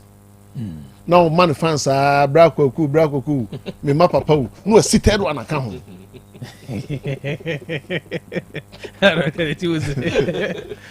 What I say? Enti the more be man is strong now the more ntu fi so ma o manya om hu okroma e bom din bi om je fans no be me na nti oba no ko combative manya combative ene ka de besi fo na hu hia what I say doc me ayi obebru bi tie eye dey a obe grow na ayi unkura ko fa pavement so ba ko no ahu na doc yenya na fa se kai tu nim ade so abi before me ma no ba ko nso ye fe no it's bibi ni be ma ba ko so eno ya na topic for another day doc wasa o say doctor ye family young baby Madam Uriel wasem de modern money debut modern bona ya din ne nam ho saa by natural sense no so a good father has some level of discipline and na make am and that is why at the national level too when we see parliamentarians breaking tables, some of us cannot exactly. I'm still not forgiving them. So fatherhood represents discipline. Discipline or by so could deny Tiagata Musu and I know so what in watching. Mistakenly rock of a pavement. So but it's no intentional. But kill me a buyer now make up discipline. There are key things. You see, Madame Onamfuni be a private practitioners, especially women, or more divorce cases. That's right. One of the areas that threaten fatherhood, addiction to betting. Okay. And more title be said the betting fathers. And so there has been a case where betting at TSC Papa phone. Nisika or Dibenya instead so the her family no. Because they are addicted into no. Or they are and it's leading to especially the young couple. It's looking to a lot of divorce. at the national level, we still have betting fathers. And so the addiction, we have the alcoholic fathers. Addiction, let's not underestimate how addiction has destroyed addiction family. Is very dangerous. Very dangerous. You want to alcoholic, but you say better is part of steady divorce cases. And then man obi so on man no so na adwin say skirt. Yeah, and my said the husband of side chicks. The husband of side chicks. But what 3 levels of fatherhood. The betting father, the alcoholic father, the side chick father, the side chick father, the pornographic father, the pornographic father. Yeah, pornography didn't mean more by now. Yeah, canina. That's why I wanted the discipline. If you are a lot of fathers lost their family because of discipline. It's maybe say, "Udi 40 and now the Nyansa anante," because a man say don't be a or shell, and a new beer and the suru nyami or the becho. It's your decisions as fathers, so you're careful. Right. At the national level, I tell my students I'm worried. When university students say the future leaders, think that there's a shorter way of making money. Kyobian to your bond discuss a better. That's it. Because I'm worried now, sir. Most of our young people and obeying to bet now a social crisis. Because I've told them say Tehana finance minister no or you into bet no the Ghana oil block no back to Chelsea in Manchester near Dino. Very true. And so we have the betting father, the alcoholic father, and the father or husband of side chicks. It doesn't depict the real essence of fatherhood. Because father, no, one thing me who is who are crowd university Abeka. Now if you feel where a lot of example are home. And I tell people it's easy to train that child. And you're careful, discipline at the nuclear family level and at the national level. Okay. Legon for a whole wiki. Now be saying go here. Dear if you want to see our baba at the bayon, never find you be baba. I always tell people. You see, our young ladies especially, some of them are having problems. Because maybe we are normalizing it gradually. But then now they will be baba. Sit back and ask yourself, after 18 years, no, you're the baba. So we cannot continue to develop a society where you may be a normal. That's right. You will hear some level of discipline in the society. And then you see, abroad liberal, but maybe Ghana something happened. Senior man for there was a website a married men called joining and they leaky. Some of the married men committed suicide. Abroad gonna name was honey any no compare side chick. On the compare side chick, there was a website now. Website leaky list of married men. No. Trust me, some of the married men committed suicide. Oh, that sense of shame. Shame! Yeah, you want to cry any. And only any word you know see a class what to go be the discipline aspect of fatherhood. Most of people have lost their families because of that discipline. I was telling my ethics students yesterday, say, I have been developing a home where I didn't see maybe pigeon inside that, maybe palm pigeon inside what me saw that. In fact, it was my mother no children homework a crabia muna bokuta na what do you assume? Our town. Aye. But and I've grown up in such a way, say me move you cry na be me boa ba. Na kill be misuru. Now we are in a society where we have a lot of young people relationship can create boba. Some are leading to death. What road did fatherhood play? And there is a study that is showing the group of tyrants in the world are member muding combined omuku nipa 10 million omoye Nyansapo member muding out of them no Nyansani nyina ya abusive fathers and ombe leaders in the world are combined ombe leaders omuku nipa 10 million. Let's not underestimate the spiritual and fatherly rule. It's a complaining about the society. But some of them, the failure of the family and the failure of fatherhood. To a large extent. It's easy to go and blame politicians be or baby. But I have always witnessed, I say, yes, senior will attest to that, say, Nipa ni bebrea mo want to your panel. It makes it easy to direct them to the right path. And then you want bebre and then come yedi senior can I tell you, yeah, agree, but we agree in respect. We should be worried say mebu bebe intimi argue but social media we use insult. There's something fundamentally wrong. The number of social, and I think that people cannot debate without insulting people. Now the social media CSO near Yepenny. Can we have intellectual discourse without? Where are the fathers? In paying for no way. You not take political lines. Maybe she should be a chino. And we should be worried. I mean, I'm finding normal. Now we have leaders who are sponsoring people, senior, they have been sponsoring people to create their own studios to attack people. I say no. To our bedroom where no critical. No critical now they nine on when just views. Saying your person develop one mind. Ghana problems be bringing way now bit my. Let's be great father. Then I'll come no. To be a good father, you start from your teenage years. Your discipline. Normally, my man will be, oh, Dr. I'll tell them that if you're a teenager and you're a womanizer, you grow up to be a womanizer. Discipline starts from where you. So, how you take care to. Normally, my student be or send them happy. I responded Happy Father's Day to you because if you fatherhood is leadership, then some of you have started even leading your younger ones. And I'm like, tell them that be careful with what you show your younger ones. Okay. And normally, men paying you and son of a casa, I'll be a good father. It's a process. You learn a habit. You learn. It's a now yes I know. I also heard near my here to know whether you be a good leader at the family and at the national level. Okay. And so don't wait and be an old man before you try to be a father. It's a process. Ain't you know what school? In fact, the educational system, no, school at a stage you have to learn these things. How to manage your resources. Oh, I say, campus, a busiani na ye chair no senior when you're 1,000 cedis. And yet the mouse of campus, how do you manage it? Limited resources. And no be senior cast will be the NSS car. Equator assassin.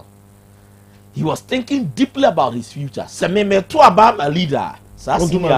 Senior, that senior. Yes, I say senior. Hey, there's on to my no. Senior. Example now, the man.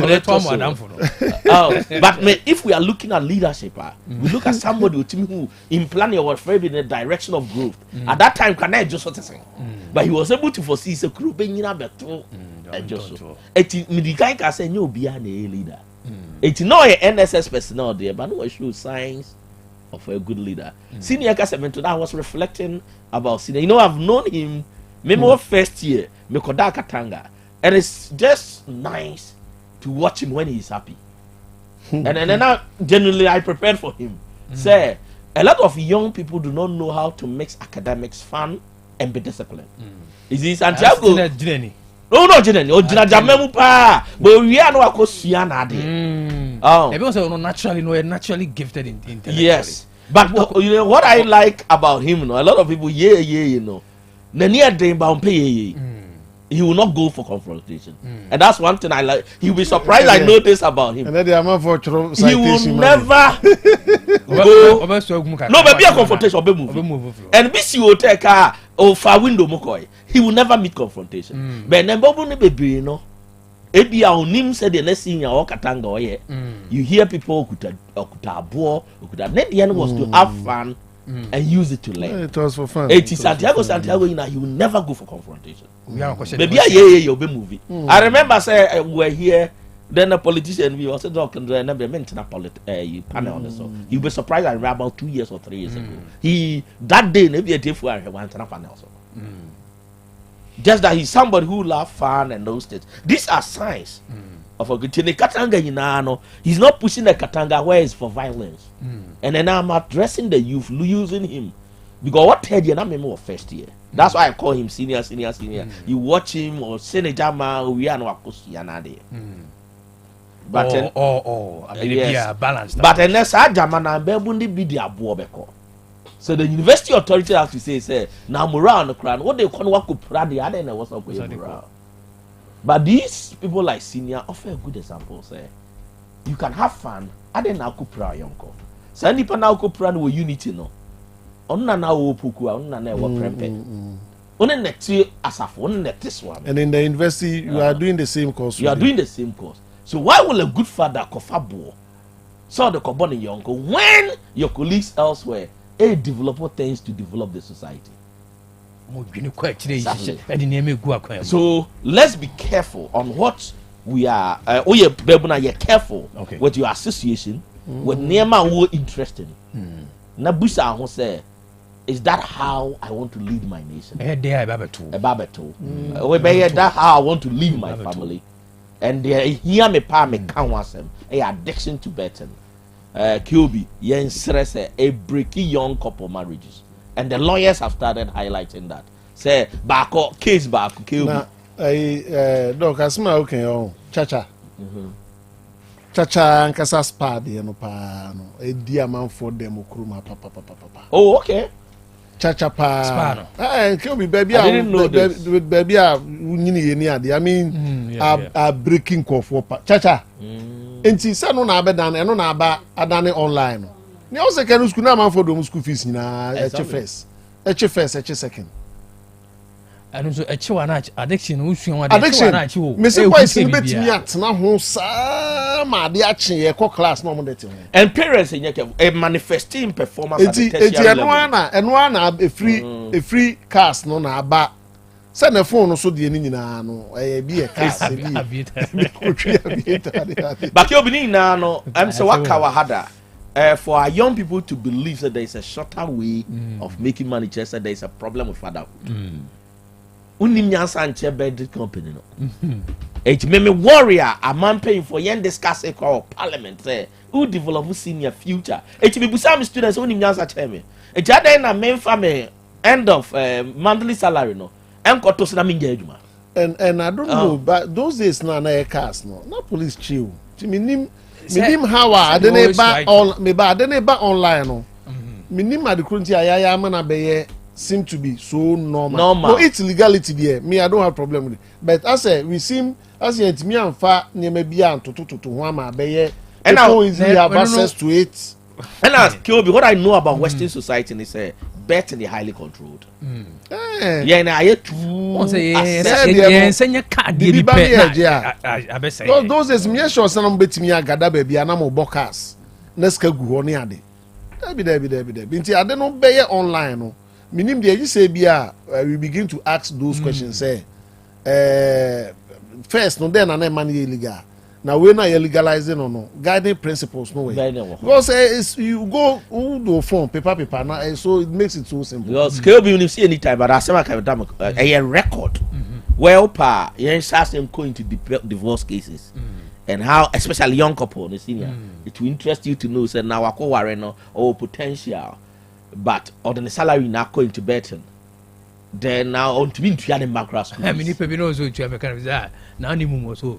Financially disciplined. That's what the trade is. That is also a sign of discipline. Or say Joseph if flee, one run it, one walk it, one jog it. The Bible used the word flee. So if you are weak, who say you need also be a human being. Dr. Techiwa him when weakness, kill be when weakness. It's idea baby I so you weak. And you do then the men you do anymore. It will be a dawase. Yeah, the discipline aspect. It's yani a blue man or so, but we should also say we've had a lot of fathers who were not fathers. Because now there were issues with discipline. If you are the enke, what's enke busu dino or the cotton because Doctor Nameka they say Mami been in the to good man so abono. That action is never good. Name no human beings are rational. Say mami no chire a kwan papa na do ma faso a. The obetimi aka say oh papa na anya de name ni ko asem nso ye de. It is the point of discipline no very key. Very disciplined. And I'm going to say discipline was raw. No bad in him say even at a time of hardship no cry no. Oba no ono ya adwen okwan be so sometimes to be because I can't trust say me the be bad na wo ha ho sa de bi aba. I mean what me who say we are open, we are transparent, you are responsible, the little resources that you have you are ready to share with the family. Then you are good to go. sometimes nso say wo be ma no niam bi ezisisi ani a eno so because the slave queen economy is expensive. Let's be honest. It's a developer economy. No, there's an article I'm going to write on. No, slave queen economy. If you want to, you see, for example, only Obabobra, and I think what is slave queen by personality branding. What's like if you have a medal, only about by nature of woman. If you have fun, only Oba Abobra, no who say bia, unsin diamond, no akusi diamond, Baba Webia, want by nature of woman, anger. You don't protect you, curtail some of your ambitions, naturally. Once they able to contain us. Yeah, careful because the slave queen economy is very, very vibrant in Ghana. Let's be honest. That's why I call it the slave queen economy. The reason why development planner personality branding. Me interested in it. They say, if you want to trace proceeds of crime, the slave queen economy gives you a highlight. For example, if somebody is giving a slave queen $1 million. As a gift. Or my serious to be interested in the Nupa your taxes to our head. If somebody is on the internet saying, say, Mator as a dime, I will East Legon, but you name company or you were here. We should be interested in the Godfather has been a demand. Exactly, but the Godfather is to say, you might no more. That is very in recent times, a speaker can once say.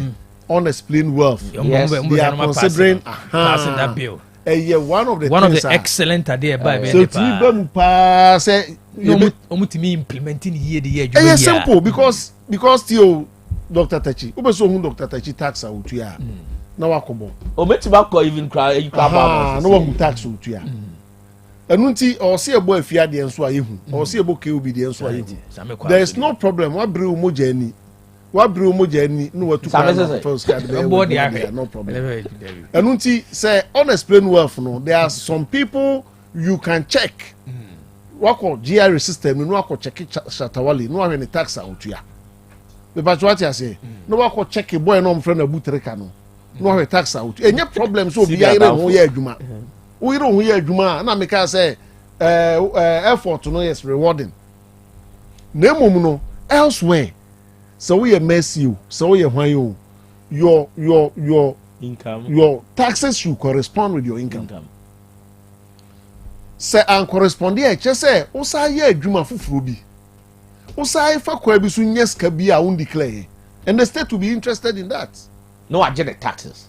The state, yes, what you na wakwe no, the state will be interested in that. Now say the Ekano, Ghana be bia normal. The name be a man for the akwe ma mo mo ede.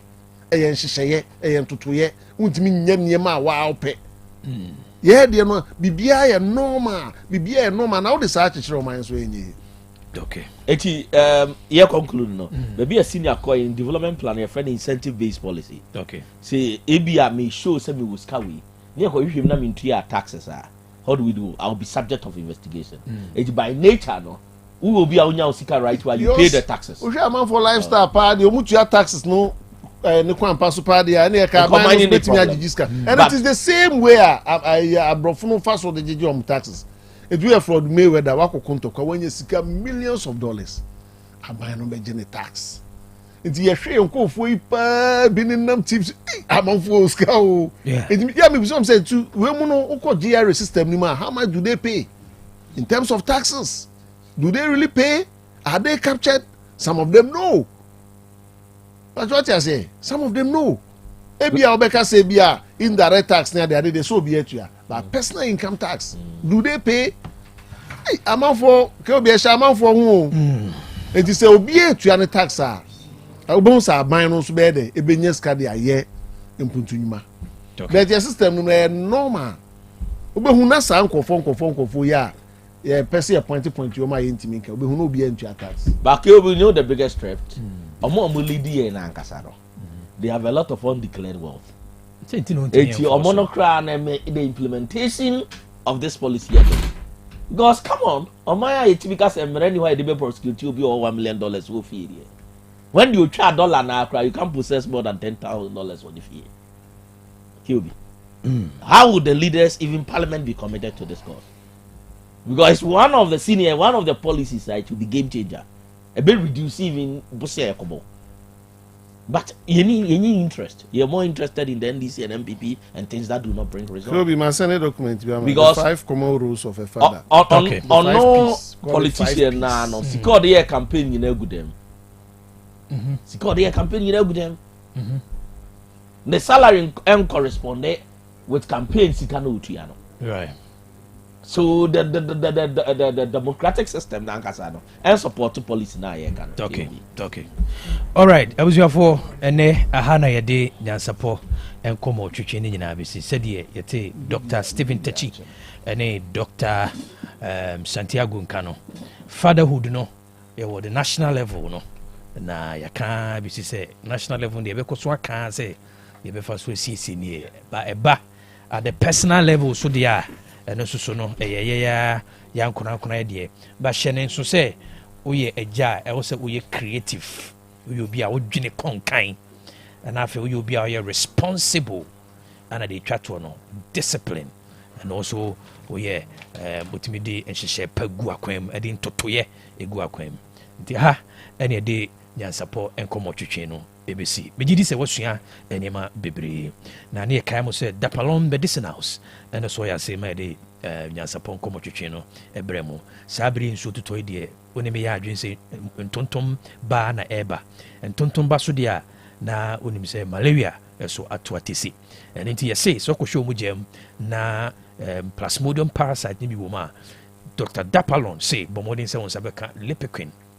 ɛne lipitone hyɛne nso lipiquin ɛna lipitone ɛne bɛtu malaria sese deku ama wo na mmom sɛ wowɔ typhoid fever wokɔhwɛ wɔ gyanan mu na typhoid fever nkwamoa no bi wɔ mu anaasɛ wɔ bi a wowɔ gastritis ana stomach ulcer ɛyɛ na mframa taa gyina wo yam woyɛ obi a womene aduane a na ɛyɛ ɔyɛ wɔ heartburns na wodwo nso so a wote ɛyɛ a wɔ wase a w'nneɛma a mabobɔ so yadeɛ a mabobɔ so nyinaa no bɔmmɔden sɛ wo nsa bɛka Entera 5 mixture na ɛno nso bɛboa wo na atu aseɛ ɔman mu ha pharmacy herbal ne chemical shops nyinaa no wo nsa ɛbɛtumi aka bi na bibini na wopɛ sɛ wo ne Dr. Dapalon ɛdi nkɔmmɔ a frɛ no 0244827228 0244827228 hyɛne nso sɛ ɛyɛ malaria ɛyɛ lipiquin ɛna lipitone sɛ typhoid fever ɛyɛ Entera 5 mixture yɛkae wo sɛ perfect series nwoma no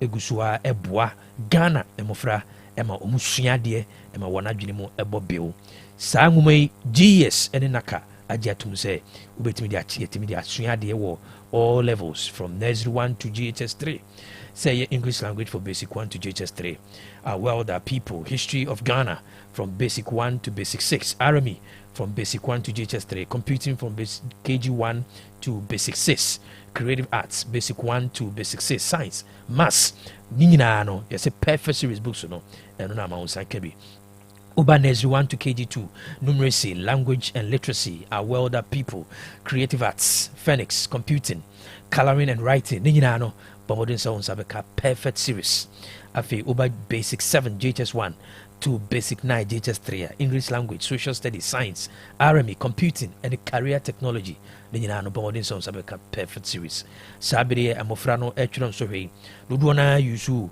perfect series mock exams terminal exams and midterm exams and nti wɔn a wɔbɛtwerɛ next year no mmɔmmɔden sɛ mo nsa bɛka mock exams ne bi terminal exams and midterm exams no na mmɔfra no ɛde asiesie wɔn no sɛne ɛbɛyɛ a ɔduru nsɔhwɛ so a wɔbɛdi nkonim wopɛ wɔn akyerɛ kwan a Kokumase aputu gya wɔbɛn lorry station wokɔ Accra so a Dansoman first stop Obora bookshop bi a wɔman mu ha bia na wo nsa bɛka bi wobɛtumi ne perfect series akasa ɛwɔ 0243 299 938 0243 299 938 and 0540 755 465 0540 755 465 perfect series or see your world's future is secured yɛkɔ so aka wo sɛ ɛba abodwo nsuo a ɛboa wo dɛmo no nyinaa na yɛatwe afiri asase ase na yɛde afa mfidie mu asɔne so ama na yɛsɛ korɔgyen na onom a ɛma wo nnuane nuro kama na ɛma wapɔmu din gyina mbrane a ɛno ane clear pack natural mineral water woba studio ha anaasɛ Otec FM a nsuo adidi dwuma no ɛno ane clear pack sɛ wopɛ jack for dispensers sɛ wopɛ ne bottle sachet ne nyinaa no unsa ebeka bi afei baby adofo ahia bia wono gi woni anaasɛ wodi areho baby nipa ahia bia ho behia sɛ yɛde nsuo bɛdi dwuma wedding funeral birthday parties conferences retreats conventions ne nyinaa no bɔmmɔden sɛ nsa bɛka clear pack natural mineral water so wopɛ sɛ wo brandy bottle no na woyɛ atwerɛdeɛ bi gu ho anaasɛ di obi mfonyini to ho a ne nyinaa no wɔno bɛtumi ayɛ ama wo sɛ moyɛ school financial institution companies ahodoɔ nyinaa no nsuo a yɛserɛ sɛ mode bɛdi dwuma ɛno ane clear pack natural mineral water sɛ wopɛ bi atu akɔ Little Angel Ventures Dunkwaw ɔwɔ opposite the Bamboo Sports Kineben Ventures ɔwɔ Manso Datano na mmom sɛ wopɛ no dodoɔ paa atu a ɛno deɛ call Samax Royal Company Limited.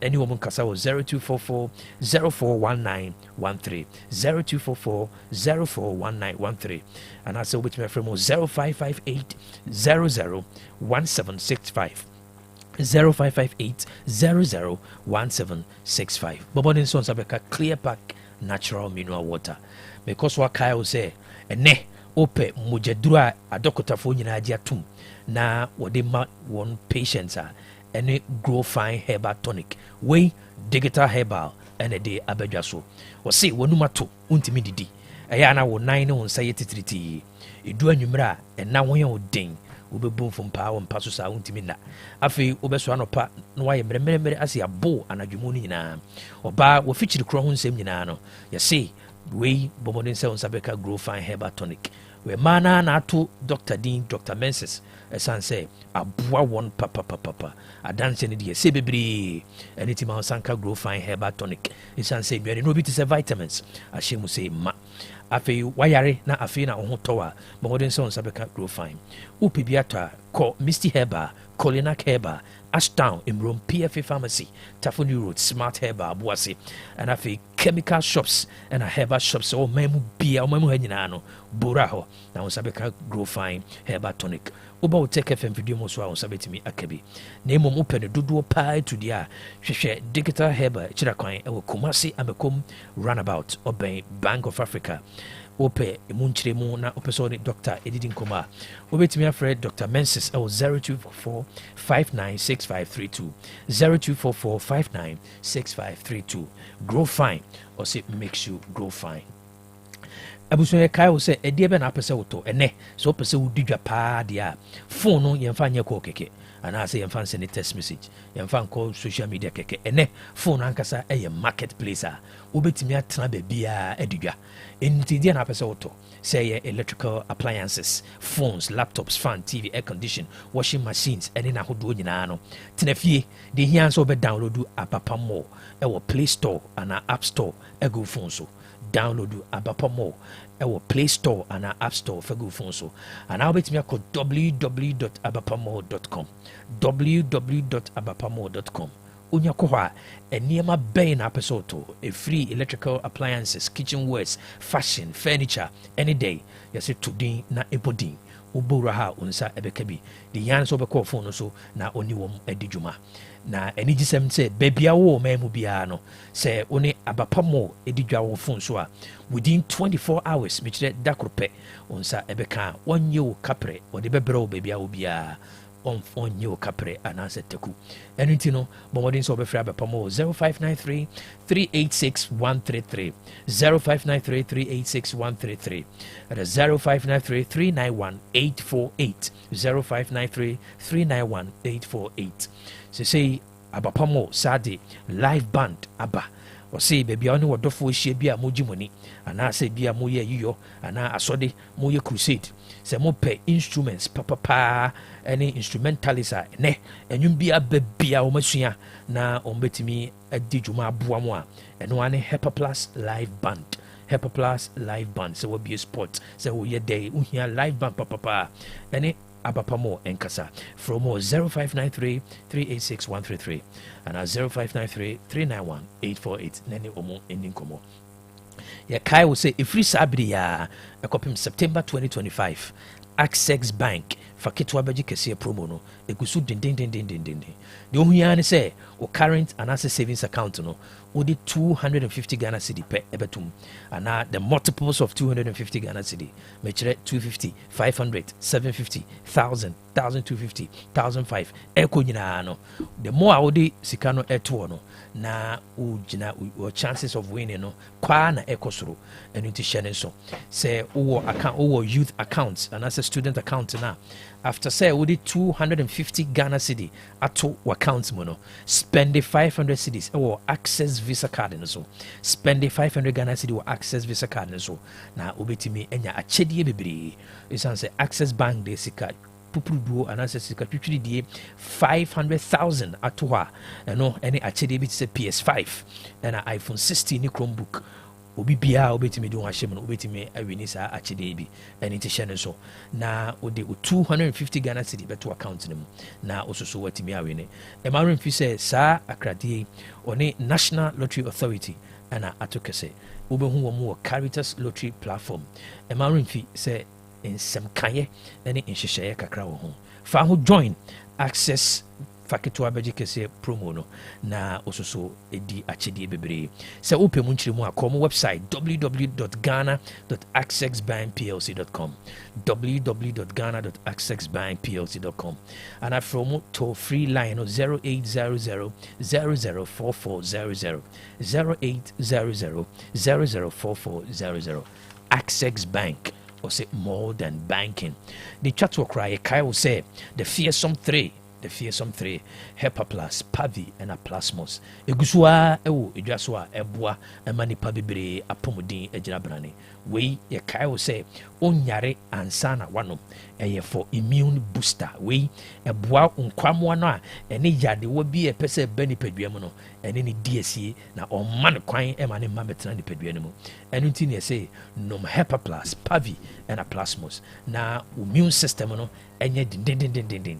Now, ultimately, NC infections, be to say, menstrual disorder, metabolic disorder, stroke, diabetes, hypertension, malaria, typhoid, body pains, low libido, sexual weakness, any infections are who do anything on Hepa Plus, Pavi, and a Plasmosa. Saya, the women in ano, intimate metrao, nipedium, crack, anything on Sankabi, anything you can, the fearsome three was a power to the people.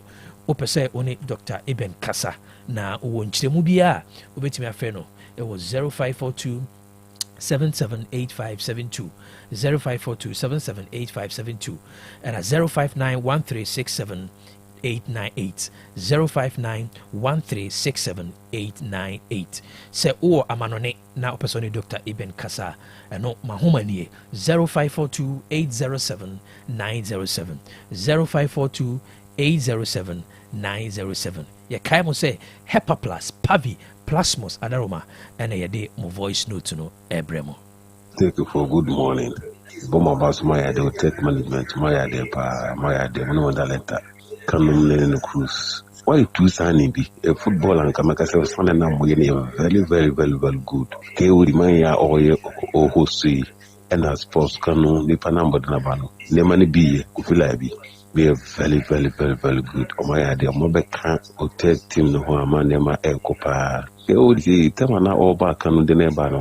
The Casadami who knows Papa, we are the captain, they had to go with to me. Into one also the voice in a Capentama for a Nyabotremano, the Jitumba mice, or following the Catra. So they are high level, one the captain, there's some of say, Yare, Idia Yalison is in Akamo. Tedanasi, Otec Moya de, a bomber basso, San and Namu any day, a bomber basso power de, football and car, one mocha cora, one to press a mocha. Nyansapo, a joke frequent you, because a fleet tafo police station at you. A joke couldn't Conta Father's Day in a coast low. Nina Sujina Momo presenters no more. Said the Mother's Day, Bamu Bessia Dijon, sa. As you drew Father's Day, the Armacamanoti. Tinina Sujina Momo so. Sakamoji Jimu said a Moji Mother's Day anymore. Kebeko Chiripa. Nyansapo, a son of Bajumba. A joke Fikum, Casa Fleetafo. Miracle be Machuna Bejafun in our day in our bed film, Dreadwato, Bantra was and so watching Pessia. Miracle be Father's Day, no, Sebi, and no, ever form, hype no form, advertisement no form. By Yanka safe you baby near bedroom baby. and then no hype ni wo from ni nyina echi no sabi ya make progress ko akakaka enti ye boa sabi Father's Day initiative you know and chess enti me I shine Mother's Day but progress na ye na eya ne sa tike obi yan kwaso ne hama and the fathers ne ya do we hwe some de mo ko school ne ade a ni nyina boa enti ye hwe kakaka bedru ho na me se para so boachi se wate ekwan no Mr. Oboshen Kwai na de na kuma so pa. Hello, KOB. Good morning. I want to say, Elamwasi, a friend of champion, make us a free amakum. Now, oh, Casse, Ubusa say, dear name, my father's dino, Entimin Co, said ye, a money dear Necon. Yedika, a more, I radio phone one of money, a money dear Bashasia, mobile boom de Urusa, but Mamma dear no Shasia, Nasa de, more Shasia cat and somewhere, near my memana ya, and more. No much I say the same growth for me. Nti more na man basa. Medasi. Bye bye. Banye kase KOB mechiaw ene anope Crespo ena mekasa efrifufu KOB ene emofra no maba no montete na eden de sekane no wan hwe ya beka se ne papa na anaja antete ne ye nso na ntesa de se wutra anye yi a bokwa akohia abofra na so odin pa obema problem bebre tibede nim se ene no papa fo obom homodin bia ne mofra na ebia so odin meko na mede happy belated Father's Day Emma Nyansapo Owusu Bempa oti den. Hello, Mr. Kobe. Good morning. Midiano Rambo from James from Kesefret to new site, Narrow Junction. Wadaroma, the entire Father's Day, no. Yentimi, Emo, de Uranase, Emano, Emeya, Kuya, Amasa, Kranadi, Oman Nufina, no Wakasa, and I shall Bramebre, who see no Mahe, and a Bramebre, on any two no be any no catch and Bramebre. Wow, call Makrana, Crano, no, I home fans. Or this man or the man crowds no John Faz in Tam crying in no moons or man, and so Mamma, the Bedouin one year widow, no mafa. I don't know about 2 hours, a Japadi or Cobosian Crana, or the name the minimum Mabidi, a bindu Bema Zuka was the maiden Mabidi, it is Hannibal, the Editum, a do a crime of Monderu, your crying chum, your Editum, your Peneso, Munchum, and Damase, Piao. Hello, good morning. See you soon to never find out that myself with any more money, DVD, which only a Emma, our 4 pa, and then you my palm, my Esha, almost Shoma. They was all a bear man to me show by a can say, class and a film crown, and say the bit me on board. A father did do what a so, and send your phone with you can. As a come home, the room more they will say the money did draw more, and the woman's son, it drew a more the room, rather than come use the Hello, KOB, because I feel swami. I'm a quarterman, Mamina, Otec for me, happy Father Day. Winina, ya emos kahun. Misabi Kosegolin, Mema, Yawusu. Happy Father Day, Yawusu, Migla Yawusu, so, yeah, and so go live for me, Mamma, happy Father Day. I make what man I say, Jayas, you give him so one shaman, one jam so, no mamma down, Kwan or do, so go live for me. Hello, Mr. KOB, Christ as we can from Richard or people could make a safari as one say, and no pay the Misume Mamunina, happy Father's Day, Nanako Koto, Nanatri Mude Hene, and Mr. UG, Mr. Amos, any Ankanam Fui, Muamuya, Mo, take Nina, Memanina, Yaminia Munina, Mokasi, which Munina. Mr. KOB, near beside the no pay.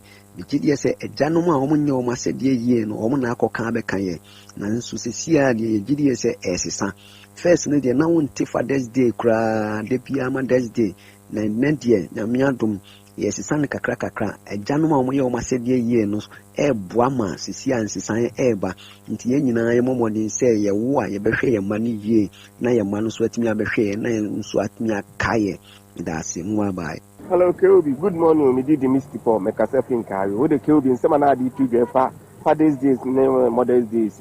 Young Krana, Casano, Moya, Krabi, Moya, Kraponi. Young young Kran and Crass 7 predators, and Blue Father's Day. 7 predators, or my wish, she said, always on my men. Munya Bibia, Eja, Munya Bibia, Eja. Sambana or Moya rough near Chima, almost the blue Muntino Moya, I don't know. Sansa Mamma, or ya dear you. You no akanashable or the man bana prate tiapasa. Yes, so Bema to do a crowd ya dia. Yes, so be 7 previous. The one say you. yɛ pɛ sɛ yɛtenetene na sɛ de mpɛ bi asa daakye no ankɔyɛ wɔ ha ankɔyɛ bɛɛden amfa ama yɛ ɛnu nti nkura no duru hɔ a na ɔmo ne ayɛ tamfo ɔmo ne papafoɔ no ɔmo ne ayɛ tamfo dendendenden nanso nyame bɛko yɛ kwan ama yɛ why Kobi baachia Kobi asɛm a woka no wa ho ntra ɛte saa ne sɛ wo kura no wodi mufo ɛna mini peni a wotɔ a mefirifiri kɔ abere east meso medi mufo wonim sɛ nkwaraa no susa na yɛyi sika ma ɔmo a top money deɛ nkwaraa no hu no ne yɛde ama ɔmo maame gyefa ma ɔma no fa nkɔ school gyefa yɛ sɛ wotu kapu a kyɛ saa sɛ wonni tam nti maame no so gye sika ne ma nkwaraa no nim sɛ maame no ɛna ɛhwɛ ɔmo bɛnyɛ wo bɛrima no na akɔ brɛ di sika no brɛ maame no ma maame no de no aduane ma ɔmo di adi bi ma ɔmo di ɔmo kɔ school ɔmo nim sɛ maame no na ɛma ɔmo sika nti sɛ nkwaraa no sɛ nyi nso so a ɛma no kita adwen bɔne no na ɔmo porotu nkwaraa no adwene ɔmo papa na ɔpɛ mmaa ɔpɛ nsa ɔpɛ namfoɔ wɔde ne sika nyinaa kɔ abɔnten nti na wo sika na wo de ma ɔbaa no sɛ ɔmfa ma nkwaraa no na nkwaraa no adwene kɔɛ no so nti saa na teɛ Keobi, good morning. Your friend me ma Julie me kasa fra aboabo akrom ye da Onyankopɔn ase sɛ wɔde na kɔ na wɔtwe no asaso de na ba wɔ asomdwem. Father's Day na yen enkwala no enwishi wɔn papa no Father's Day no gina. Ɔmo nhwɛ wɔn ma no. Enti wɔn hyɛ ase na ɔmo nye ɔmo homework ni yie. Ɔmo hyɛ wɔn ma no deɛ, ɔmo nya akyɛdeɛ, ɔmo wishi wɔn. Mother's Day de entwa mu da.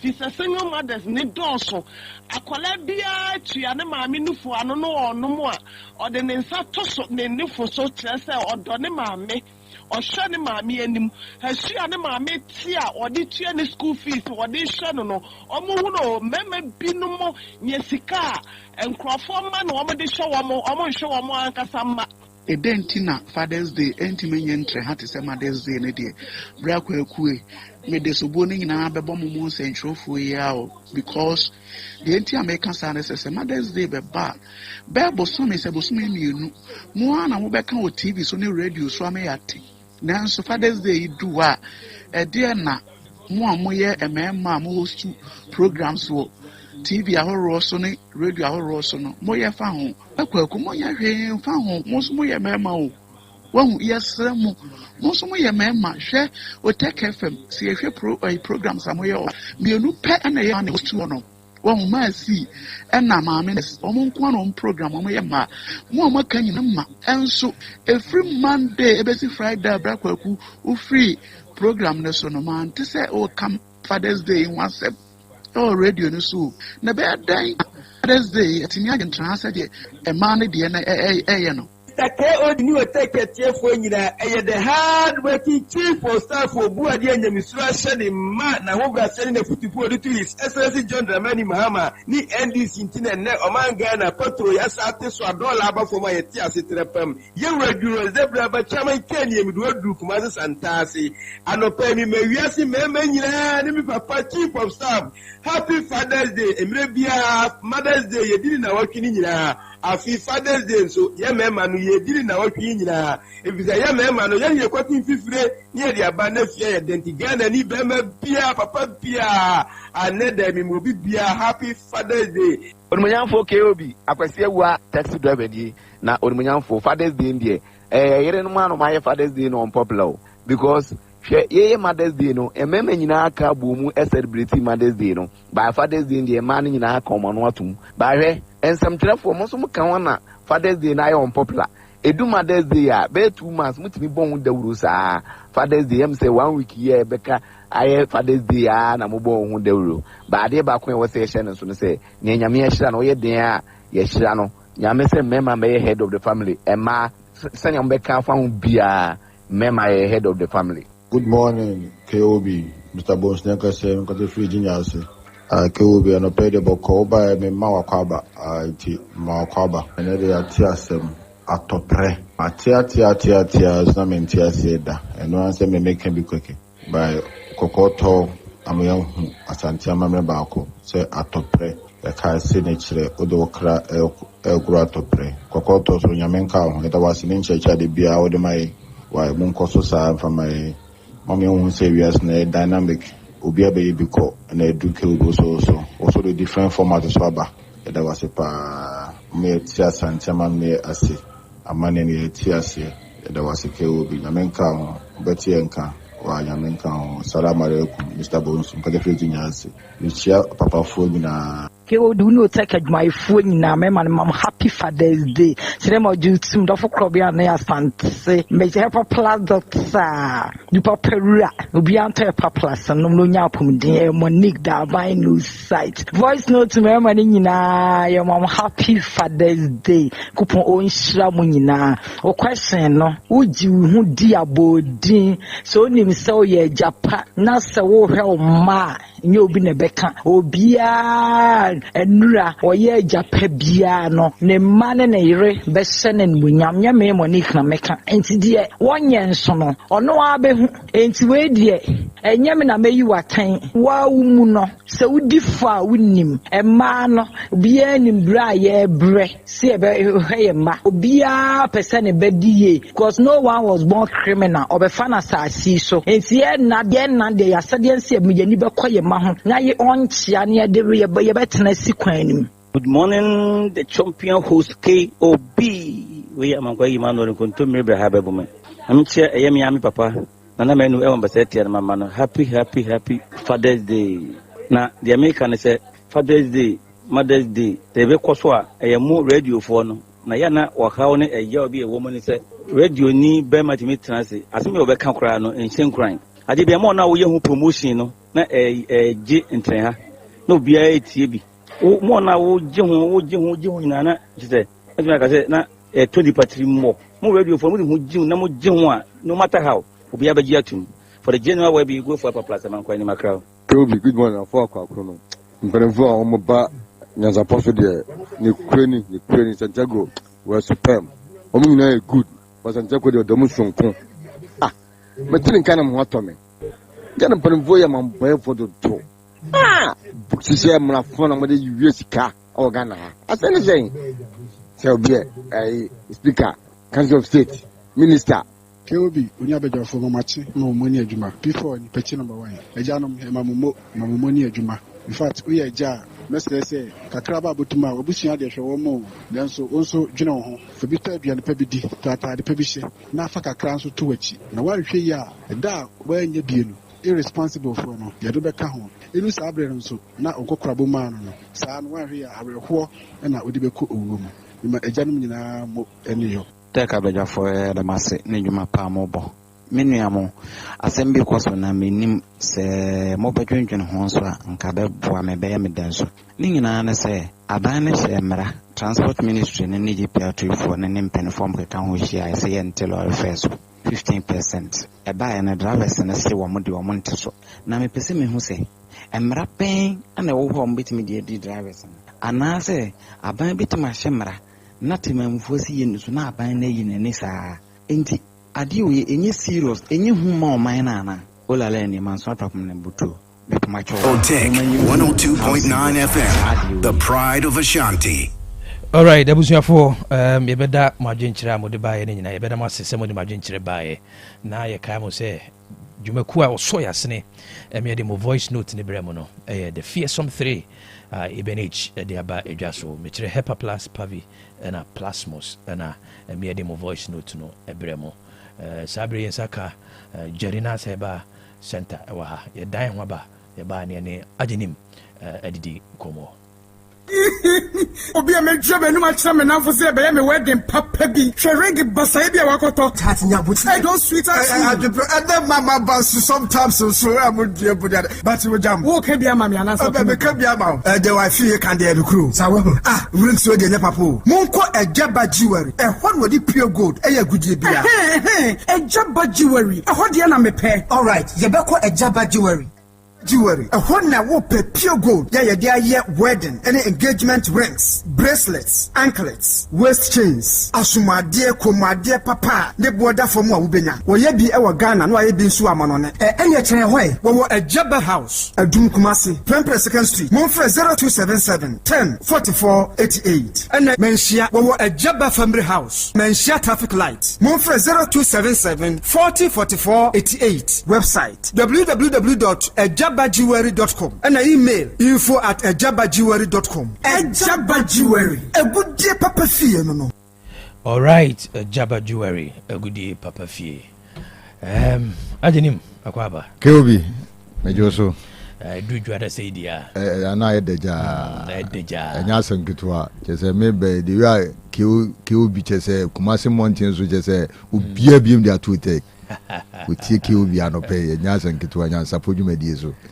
Yasan cry. Say, Jerinas Munamukahona. Oh, yeah, some sentiment. No question. Say, Mondays, a do say the archer say. Na ayedeja okromia no bie tie kiubi ewo morning show ni so bie pensempati nyamishira mo ni modwumaden a moye ya no so ntina Jerina se yenso wo se ye boa amada bia da obitimeti Otec a gise wapomden asipie sita ntini edi nupa miensa bedwaman so a ye boa ama yare ase akofom yenka se chese ye sentiment could do wiase nyina na so ya framu dia ibetimi aye asom oman ni asom ni ye no Jerina for ye nuntina ya base ye di no pamiensa abedwaman so a Ghana man ni kumaseman asanteman o magi atum ye nu pa ye dia ba no ke obi anya asem ketwa kese ye di no pamiensa na kese abedwa so na de edi kan anopai me de encha kese at the Frigerinas Herbal Center at the Maya Hereford and your tearful in Giddy Yankopon Dum, Ubibia, and Hoye. Now, you wish a member happy Father's Day. Say a member, young Koswa, Tonkoso, ye my member, yeno NCP in Sita, to your Bema, you was said yes, ja, na Bibian to me, and Koso, and Fama a member in Giddy Yankopon Dum, Ubia Bear, and I said, yeah. Now, no pay Jerinas Yabano.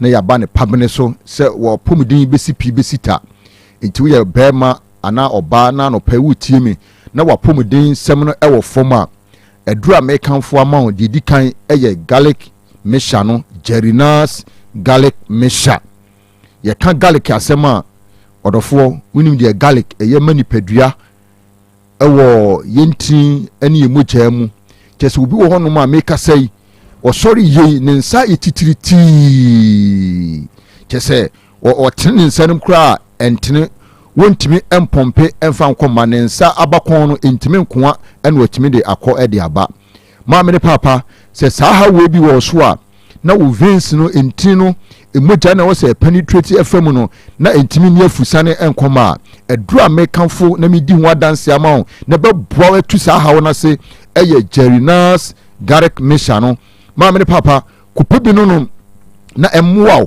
ema wapomden NCP ensita etise wo ye obi nsusu a wutimi se wo ye adwuma kakra bi na wabre no wotebre woni nipaduam na koma ne ebo ne pew chese enano me ma me baako ya chese wo di garlic no ho adanse wo ka kire me se chese wo no garlic no eniema efiri ni nipaduam no enya sem ketwa mimpese mebu obiaa din na wo mo garlic ni bi die adanse a edi akire no eye adema enya asem ketwa etise wo tie me na saa hawo ni bi wo so na wo obi a blood pressure etete wo pa adura me kanfo ama eye Jerina's garlic mesha no ma me ne papa ya to aduro no apete Food and Drugs Authority agi aduro na tum ya yede ekọ shop ahodo nyina say ye herbal shop, chemical shop, pharmacy shop anopay baby a wotimi nkan bia ko ho ne ko busa say open Jerina's garlic mesha no ebi anom na emwo na o pressure na akoso na da bia wakọ check up a check no ko pebi nonom wonu mienu anopa mienu onwumle no ma o pressure na akofom ama bibia ye stable e dia ma woni paduanim ama bibia adedin etisa anopay wakọ hospital ni aka cho say o pressure no esua kwa na ekwa edura mekanfo wa ma eye Jerina's garlic mesha no ye number ni se bibini na wo pay number na wo frɛ na wo pɛ eduro ni bi anase wo pɛ so oba ya so ye ho na ne betwetwe nkoma doctor number eye 0241 81 4677 0241 81 4677 frɛ doctor number yi abra make say ya obeje wo so na nia etetew na ɛhahaw no ɔmɛba wo kyerɛmu na waboa ma wo nsa aka aduro no bi ɛtumi ka sɛ ya fa yɛ number no na frɛ doctor na doctor ɛmoa na bibia ntimi ɛnkɔ so kama afei woyɛ obi a wotumi sɛ wo hɔ nom wɔtumi nipaduam ayɛ hyehyehye kyɛ sɛ woanhwe a yɛde bread kan sɛ yɛto a ɛbɛbɛn mekamfo man sɛ ɛberɛ a wonom Jerinas garlic mixture no ɛbɛboa ama wo nipadua nim bibia da din de ama wo afei nso so wokɔ kɛtɛ so na wontimi na wotimi sɛ wokɔda ha na wakɔda ha kyɛ sɛ wo nipadua no ɛmu nyɛ wie ɛnkɔ yie ɛduro a mekamfo ama wo ɛyɛ Jerinas garlic mixture no ɛduro no mese wokɔ shop bia mu a wo nsa ɛbɛka ɛduro no bi ɛti sɛ woyɛ obi a woka kɛtɛ so wontimi na wotimi sɛ wani gu so krakrakrakra dabi ɛyɛ yareɛ kɔpɛ Jerinas garlic mixture no bi na nonom na bibia ɛnkɔ so kama ɛmfama wo afei nso so obi wɔ no ɔtie me wotimi sɛ amaman paa adokoro no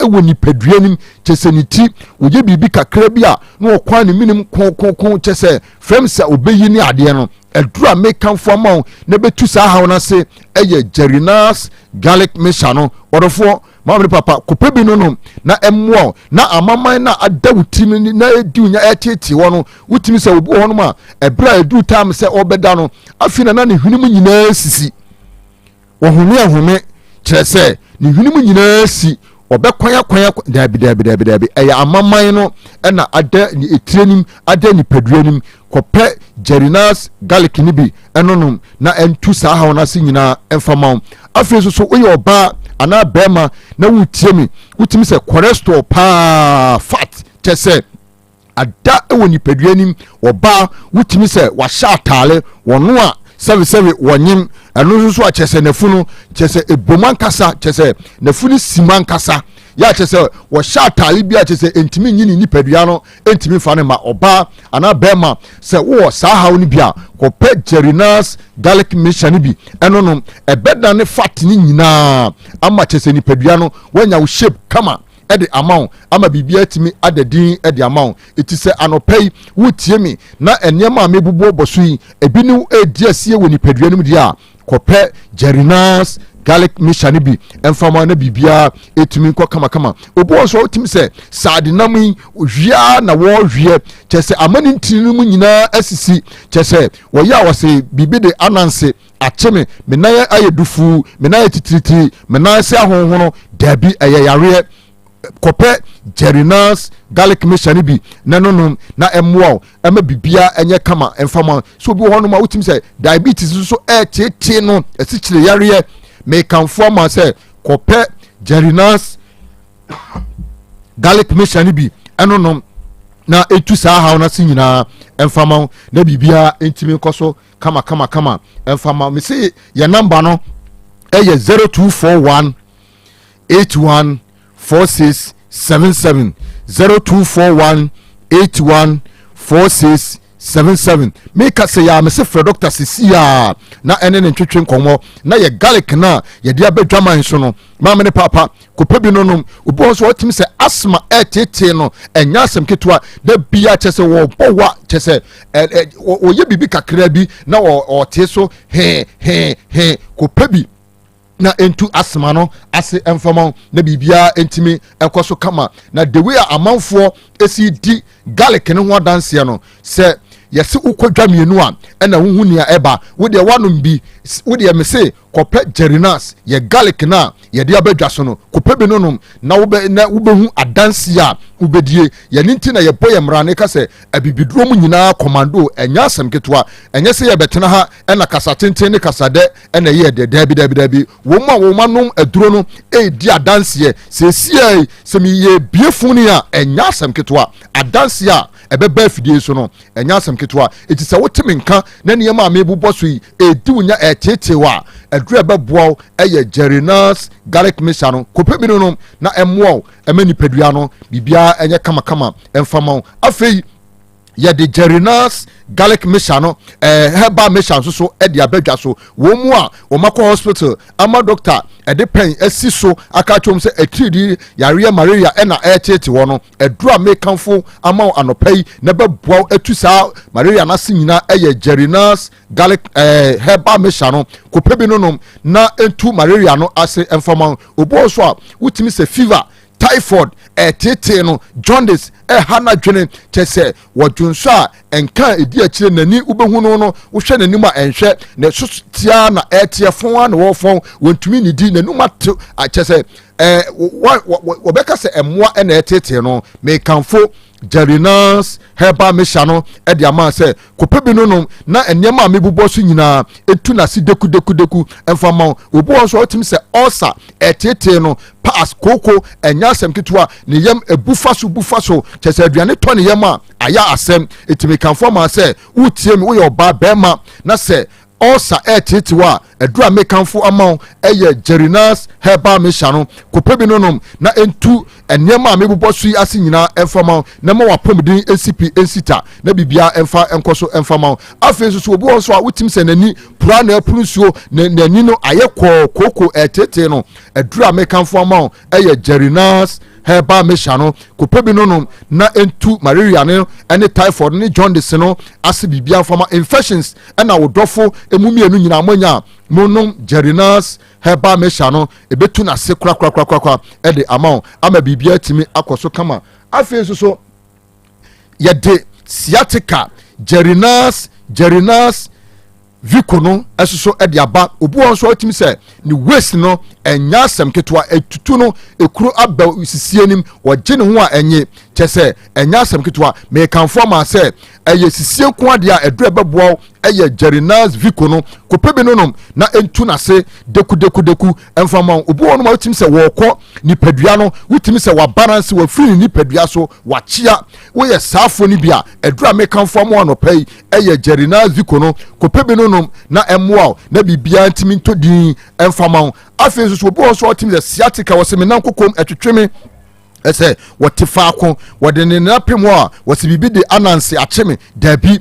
emojali ntimi nyafusane kope Jerinas Vico no na enonom na emwa entu to asipens na wotini nyina ema entini no emojali ntimi ni afusane afi wo obi a chese body pains pains woye adwumaden enkankan ye nuanu mesinfo carpenters drivers chese de bia watini sti anim chese de bia tailorfo no moti wo muto saa sisie no ekura bem etu woni ne dofo kura chese bema woni ne dofo chiamu a eya yenkokɔnɔngo na afi oduma na se adwuso ana se wate asifom debi yare kope Jerinas Vico no ebi nanonom na embustu ema ahoden no enkwamwa bibia ntimi koso kama enfama itisa no pay utiemia say ye waist pain body pains rheumatism arthritis sciatica ena etitiwa edura mekan forma eye Jerinas Vico no kopebi nonom na emwa ma bibia etimi enkodin afi wo ye oba utimi se wono odofu hia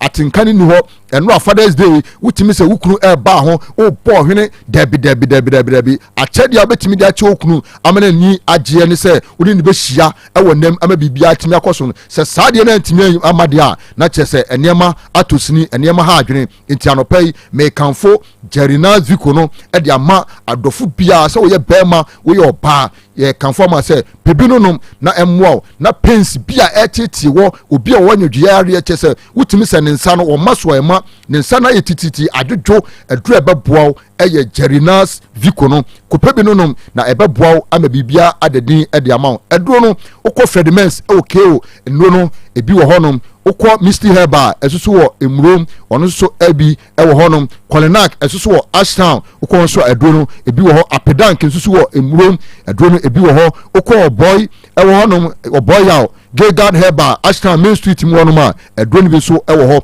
ukọ Tafo so a Abbas Pharmacy enuro no so ya to apete afei shops ahodo ewo kumasia eye herbal shop chemical shop pharmacy shop be bia eton nuro die se Ghana ha be bia no ubowulam se ope Jerinas ye nupa ye dia bedwa so chese ebibidro mu nyina commando a enya asem ketwa kope edron bi nanom na bibia nkoso emfamaw na yedi ya no si megiri se ye maame baako amayeb ono na distribute enoi nyina owo Kumase Abuabu station wo bebia first pa no na Tamalefo station wo na yesi stores wo no ehwo na ye maami na so ye ewo a okwa ope enuo no dudu biatu akọ shop ma wonsa ebeka eduro ni bi ye maami no number wo be frɛ na wo benya no eye 0538 484411 0538 484411 wo frɛ ye maami amajeb onsa ebeka edondudu bia wo pɛ atu aton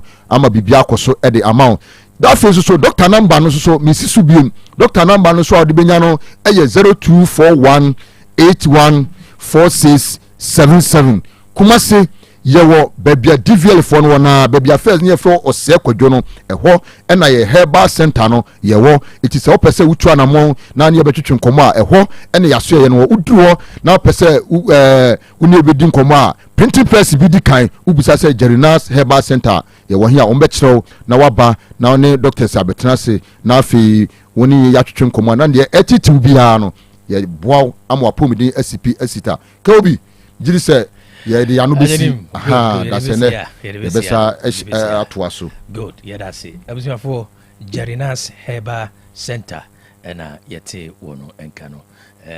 Voice note no. Ba kuminu we have a bam to know. Ye fentwem na yentu adwumadi no so. Hello, Keobi, good morning.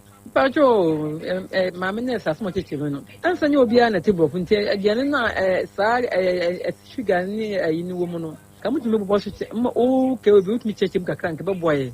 Said you are again way and chilling womb, we sugar any womb, we corrosion womb. See a patch of good magazine can say. Keobi, Mr. Madam, much to my table, any penny table now. Mammy can until you be as making kind, but in kind a genuine what you say. Say, more. Pouchon, so much take a crack. Yes, again, be you. Original KOB, the man of bit of Funina at Esama Mumunia Juma, was to individual Sokoban. KOB near Amma Mother's Day, air strong, Essen Father's Day, air Nema be brave. Sir Ochakia, a few Mother's Day is celebrating on a different from Father's Day. Yawo, a Jabiwaha, or Yiska to table so. No Quajuma or Mantem or Bana Mofrana Ada. Adeɛ kyɛ ɔbɛsa asɔre koraa saa akɔntɛn nti ɛgya bi ɔkora mmɔfra no nhu n'anim but maame no ɔno na ɔbɛdware mmɔfra no ayɛ bibiaa nti always biara no ɛsiane sɛ mmɔfra no ɛbɛn maame no ama ɔdɔ a mode ma maame no nyɛ the same ɔdɔ no na mode ma ɛgya no nti ɛnɛɛma bebree ɛna ama Mother's Day no ɛyɛ different from Father's Day. KOB mo ne nyame nyɛ adwuma. All right, that's it. Any my drink chair, Abdullah. Papa. Quite baby. Yeah. Also, happy Father's Day. When you know, say that. Freaky biasa. I'm man the way modi. Nti an kan chem kra say ham. Ya me akwa last week na me nim date no. I just am found ho kra sa. Bende. Any menka. Oh, and you trim and you trim. And I say, okay, happy Father's Day. Sana, and Sana, now say, we are near Joe. Father. Now, can go palm of Sarquinian. Eh, me and I, Eddie, one country, yeah, you be Joe. Eddie, be Father's Day. I'll party across our come home. Sunny, pay. When the Mumpa, Eddie, pay. Nti ode mam new announcement na wenko eja so mpenti menka Perfect Series Basic Schools Assessment Contest no Perfect Star Media Production or ne Perfect Grade Publications and Stationery one this Perfect Series Basic School Assessment Competition aba na edition we say no ye dru Kumasi ye wie Accra de no nti ya be Kumasi 19th na ye launch na first prelims a round of 16 yeah the asheso na 26 quarter final 3rd July semi final and 10th July yeah final ni nyina be koso Amekum Nat Hall into Oton Safari schools na ma register ni nyina so bi NCC no ho emma ya me boa 19th ya ene ye 16th ache se menrube ya wada ho baby na ye shase enti ye sempa the fearsome 3 Hepa Plus Pavi Plus Mux eyendura ononum bi eboa pa sisi ni peduano kama ma aposo ni wanum da ho oda utumi da udidi a wanum de watimi adidi usori a ho den ti ye kanfo ama obi a wanya stroke ye kanfo ama obi a wasi chiriade ye kanfo ama obi a owa akumayade obi a nimu ayedu obi a malaria typhoid how na afi ohonam san ye oya watinka krate ko wanya infection ni nyina se onya Hepa Plus Pavi ene plasmoxa ebe boa opa sa enduro we say ebusu Otec ha oba obenye bi be bia eton aduro o mem ebi ho mama ho wa shan eta ho unya uduro Baptist Foni Junction no so ha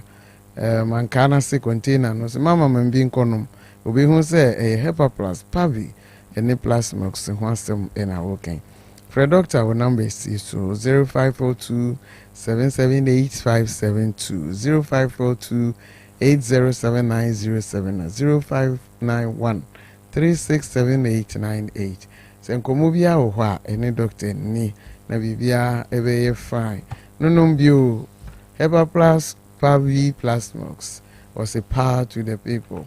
Brilliant Education Consult also any Ghana Education Service Kumasi Metro Akan Boom Ghana Otec Workshop 25 Basu we a capacity building workshop pa ebe boama STEM education no a for any school leaders na mo wa santimantem he nyina no ababe boamo AI digital tools instructional materials innovative pedagogies and assessment models ebe boa ama adesua no aye mere aye fe aye de na aye enkwanimu ama nkoda no se ne be ya ebe foster skills acquisition improve educational outcomes enti Brilliant Education Consult oni GS jumedie obi anyi ne ho from se basa ebe boa na yetimia sustain sa STEM ni dwumadie ma atimi akwani mu pa titru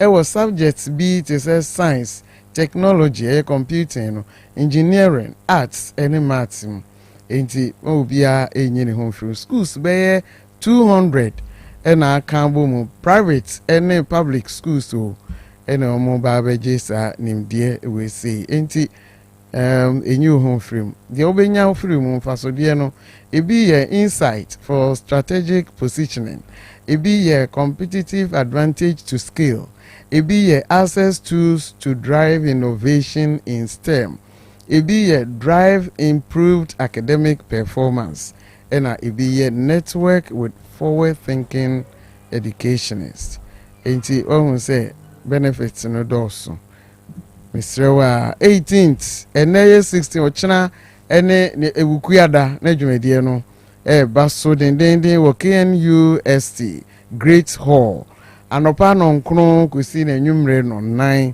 ena sa workshop yi baso Mr. bibi kire wadwene na wanti bibi asi ya me the number si ma na wa frɛ na wa to ankomo no so na wote asie ye watimi akobi na aboa so ye private school se wo ye public wo kira ade school wura no munyina ba mo ba kama ntubi anyi ne ho frem yesi ukuyada we ya anopa no nkron kusina anwumre no 9 numbers ne ne je na frɛ na to ankomo no so 0244 448 761 0244 448 761 and 0542 553902 0542 553902 Frenedy Honkomo a Brilliant Education Consult any Kumasi Metro GS and Akabum Afi Assembly de Bintage 9 Geo